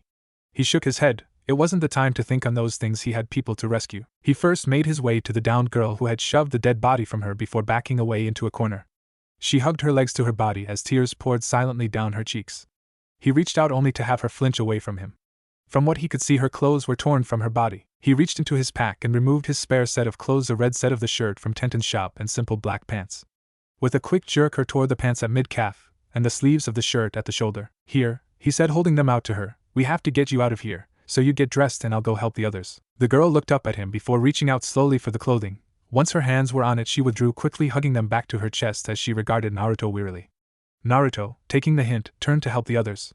As he approached the women, all forced the girls to the back and glared at the green-clad hunter. "Stop right there." One of them, a short woman with long brown hair, called. "Who are you and what are you doing here?" Naruto stopped, holding his hands in a placating gesture. "No need to be frightened." He tapped his belt where his headband rested. "I'm Uzumaki Naruto, shinobi of Konohagakure. My team was hired by your husbands to deal with these bandits and rescue you." The women looked skeptical, but before they could argue, one of the smaller girls rushed forward. "A real-life ninja came to rescue us," the girl said, hugging his leg. "It's just like in my storybooks." Naruto gently patted the girl's head, smiling. "Yep, and just like in the stories, the hero always shows up right when they're needed. Now come on, we have to move. My team should have them occupied. We need to get you out." The women, finally realizing they were indeed saved, ushered the children together. It was then that the girl from before came back, wearing the clothes Naruto had given her, the pants fitting well with their size adjustment. His shirt hung slightly on her thin frame, but other than that she was good to go. She was very silent and all but attached herself to Naruto as the group formed. "Once out the door, head for the main gate," he ordered. "Hug the wall and stay as silent as possible. We'll be out in no time." Naruto hurried them out the door, the women in turn hustling the children towards the gate so they did not gawk at the battle before them. They had made it to the corner where the west and north wall met when things went sour. "Matsuri!" came the voice of a small boy from one of the cages. "Brother!" returned one of the young girls. "Shit!" one of the bandits yelled. "The hostages are escaping. Recapture them, we can use them to make an escape." 3 of the thugs broke off from the group and rushed the escaping hostages. "Shield their eyes," Naruto growled. The women nodded, urging the children to look away. The first came at him with a rusty katana. Naruto raised his arm to absorb the blow, and the bandit's look of glee turned to horror as his blade became stuck in a small field of sugar crystals. Sugar rushed from Naruto's opposite hand, forming a drill that he thrust into the man's stomach, churning his insides, which fell from his damaged stomach with a wet plop. It was gruesome. The stank of blood and bile clung to the air, suffocating him. He stared at the man, blood seeping from his mouth and pooling beneath him. Bits and pieces of him hanging from the open wound in his stomach, crystal sugar glistening scarlet in the sunlight. And his eyes, the horror in his eyes, the pure anguish. He was able to pull himself together just in time to see the 2 others bearing down on him with their weapons. He went to block but knew it would be too late. He may not die, but the attack would put him out of the fight. And with his teammates preoccupied, to be down here would mean death. Just as they were going to connect their strikes, both were taken to the ground by a blur of tan and indigo. Hinata's hands rested on the back of their necks as the two lay dead. The look in her eyes stunned Naruto, the determination, the fire. Despite the situation, he found himself blushing slightly. She looked so beautiful, so deadly. Like a tigress. "Are you alright, Naruto-kun?" she asked. "Yeah," he swallowed. "I'm sorry, it's just, I understand. Even I didn't have to get their blood on me. I'm sorry you were forced to do that." she said sadly. It won't get any easier, will it? I don't think so. A pregnant silence fell upon them, only broken by the appearance of the rest of their team. The bandits have been eliminated, Shino stated. We can evacuate at our leisure. You all performed admirably. Kurenai stated, if you need to talk about today, know that I'm here for you. They nodded before looking back to the hostages. The women were releasing the boys from the cages as they all tried to get organized. It seems that the boys were ordered to kill one another. The survivor from each cage would join the group. Luckily none of the boys went for it. Deprived of food and water for days, they persevered. Naruto smiled, happy that the future of the border village was bright. Hinata, Kurenai said, use your Byakugan to find the food stores. We need to get them fed and ready to move. Hi. Hinata found it easily enough, a small underground storage space in the southwest corner of the fort. She was going to speak when she saw it, beyond the walls of the storage room itself. A room with skeletal figure was propped up against what appeared to be a concealed door. What caused her to gasp, however, was what was hanging around the skeleton's neck. There, amidst faded cloth and bone, was a headband with a swirl mark etched into its center. I have found the food stores, she finally said, as well as something else. Something else? Kurenai questioned. A hidden room, and something more. There seems to be another room beyond it, yet something stops me from looking inside. It could be dangerous, Kurenai decided. First let us feed the hostages, then we will see about this hidden room. After handing out some fruit and dried meats to the people, Kurenai led Hinata and Naruto back into the storage area. Shino volunteered to watch over the recovering women and children. After a quick examination of the far wall using Hinata's Byakugan, they found a panel that fell away, revealing a lever. With a pull, the wall next to it shifted, sliding off to the left, revealing a dark room. Cat eyes no jutsu, Naruto muttered. The jutsu took immediate effect and Naruto could see the room clearly. Looking to his left, he found an old torch. Picking it up, he snapped, producing a small spark with his chakra, the Academy Fire starting jutsu. He deactivated his ocular jutsu before lighting it as to not hurt his eyes with the intense light. Here, he said, handing the torch to Kurenai. Kurenai nodded as they went to the far side of the room, each step they took kicking up dust as they kept a wary eye open for traps. Hinata, however, was steeling herself for what lay ahead. She knew what the spiral symbol meant. It was the symbol of Yuzu, but more importantly of the Uzumaki clan. What was here would either cause Naruto great joy, or great sorrow, maybe both. Hinata wanted to be there for him no matter which it was, so she walked forward determined to help him through what would greet them. Naruto was the first to see it. He pushed roughly past Kurenai as he skidded to the ground before the skeleton. A hand came up to his mouth as the other lightly traced the whirlpool etched on the headband. His eyes were wide, darting all over the skeletal form, Hinata only just now realizing what the faded clothes it was wearing were. Naruto gazed down at the fallen Uzumaki, his family, his brother, and a hunter just like him. He must have been held prisoner here, Hinata said. No, Kurenai pointed out. If so, where are his shackles? He was killed in battle, Naruto said, moving a tattered piece of cloth exposing a kunai lodged between two damaged ribs. But why here? They pondered it for a moment. He wasn't shackled here. The bodies of clan shinobi were often harvested for research. Why would a lone Uzumaki clan shinobi have died here in this hidden chamber? Kurenai-sensei, Naruto spoke, could you help me move him? I would like to give him a proper send-off. Kurenai nodded as they carefully lifted the figure it held together by tattered cloth and fading cartilage. They were halfway to the door when Hinata called them back, her voice slightly frantic. They set the body down gently before heading back to find Hinata staring intently at a spot on the wall. It's a seal, Kurenai gasped, looking it over. It seems to be written in blood. Wouldn't it have faded by now, sensei? Naruto asked. Not if it is a seal. The chakra used to activate it still circulates through it, preserving it. I've seen this seal before, Naruto said, finally taking time to examine it. Naruto taped his fingers together, nicking his thumb on a newly formed sugar crystal. He then whipped it across the seal before Kurenai could object. Naruto, his sensei admonished, you have no idea what the seal may do. Even if it is a blood seal, it could be a trap. Naruto, however, was no paying attention, too captivated by the sight that presented itself to him, as the wall slid away, revealing another room. The room was lined with shelves full of scrolls of all sizes and shapes. Thick, voluminous books, their leather long worn, sat covered in layer upon layer of dust. Ornate wooded chests, engraved with images of dense forests, rivers, and canyons, sat in the far left corner waiting to be opened. Wicker baskets stacked up to the ceilings in the right. One lay open, revealing that they held cloth of some sort. What had Naruto's attention, however, was the centerpiece of the entire room. There, hung on the far wall, was a large tapestry, finely woven and free of dust. It was rimmed in crashing waves, its center a large swirling whirlpool. All around the whirlpool were deceptions of a great multitude of things: battle, life, nature, and more often than not all of the above. It had a strange effect. The eye strayed, and as you can across a tiger stalking its prey, you would next find it nursing its young. It was a cycle all its own, shifting and changing, but always coming to an end in that great whirlpool. Naruto moved towards it in a slight trance, and was barely able to stop himself before he tripped over a small box on the floor. Naruto inspected the box, finding it to be made of simple wood, not elaborate or engraved like the others here. He opened it and gasped slightly at what it held. A gauntlet of polished bronze it looked to be made to come up to the elbow. However, it did not cover the palms of the hands, only the back of the hands and the fingers, which ended in sharp claws 1 inch long and curved like a tiger. There were many seals engraved in the bronze, but at his current level Naruto couldn't make heads or tails of them. He was about to close the box up when he saw a scroll nestled into the silk cloth that lined it. After setting the box down, Naruto opened the scroll and began to read. To my family wherever time finds you now. My name is Uzumaki Akira, hunter, and these shall be my last words. I was on my way to Konoha with a group of 4 other hunters under my brother's final orders to protect his daughter, my niece. We had almost made it, but I guess it wasn't meant to be. I am beginning to believe it was a stroke of luck that we were found, as had we not been, we would not have been able to save what was left of our culture. This room is all that left of Whirlpool, and to our dying breaths we defended it. Listen well, to the final moments of my life, and take my weapon to once more serve the clan. I am Uzumaki Akira, rending claw of the west winds, and I died as I lived, in battle. Naruto's hands shook slightly as he read on. This man was his blood, his family.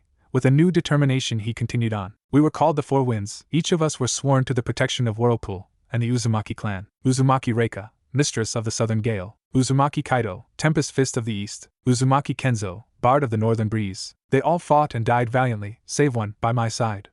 My comrades, my friends, my family. It began with Kaido. He was always the wild card of our group. He was very worried about his little cousin Kushina. He was leading the pack when they struck. So close were we to our destination, that we had let down our guard. It was swift, and I am hoping painless. 1 second he was smiling back at us, the next he was missing his head. I wish with all my heart he could have had a warrior's death. Alas, some things we cannot change. If not for Reika and her fan, we would have been taken by their blades as well.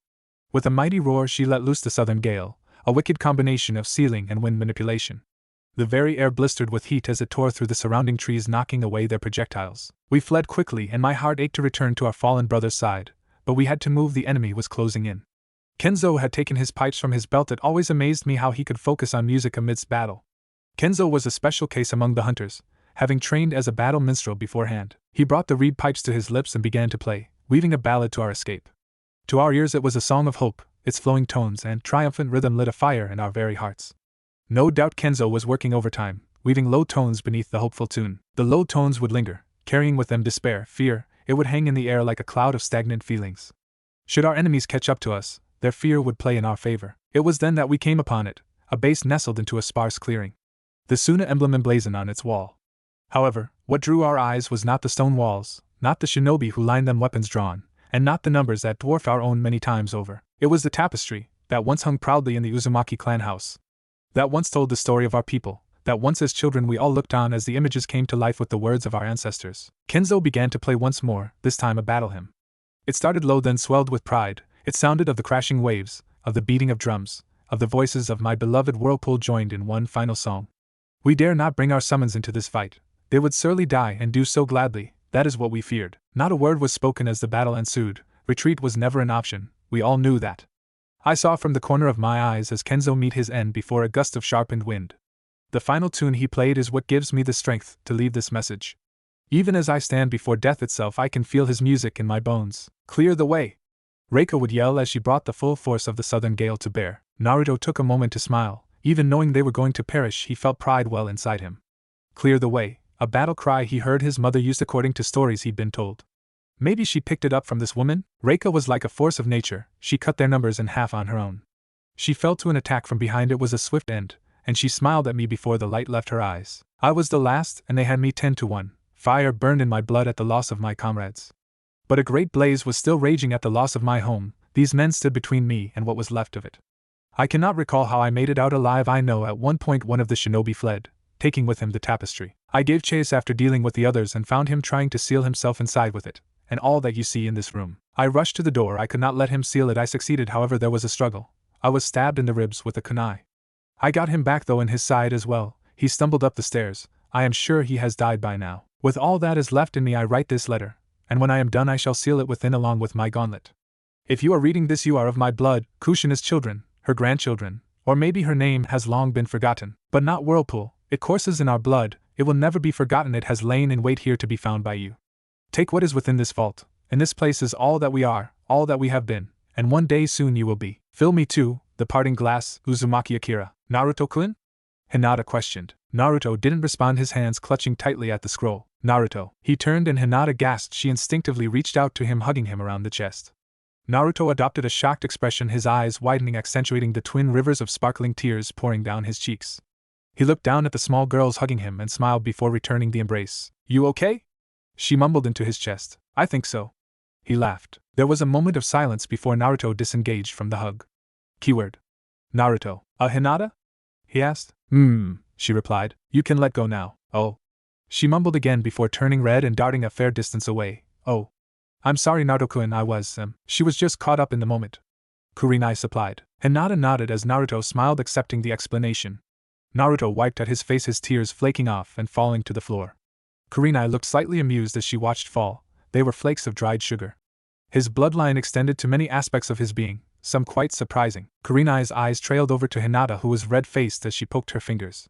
She would have to talk to that girl about her crush. "Kurenai-sensei," Naruto asked, "could you please bring my great-uncle's remains above? I need to prepare for his departure, as well as that of his comrades." Kurenai nodded as Naruto headed outside. Naruto walked up the steps that lead out of the hidden storage room. The sun was dimming in the sky and hints of orange licked at the tops of the trees. "Naruto," Shino said, seeing his friend ascend from the room below. "Shino," Naruto replied. "What did you find?" Naruto hesitated before smiling. "Whirlpool, what's left of it." Shino nodded, happy for his friend. "Shino, could you help me with something?" "What is it, Naruto?" Shino replied. "I am going to go prepare for a funeral ceremony," he stated. "If you could please prepare a funeral pyre, I would be honored." Naruto smiled as his friend quickly set about his task. "Thank you, Shino,"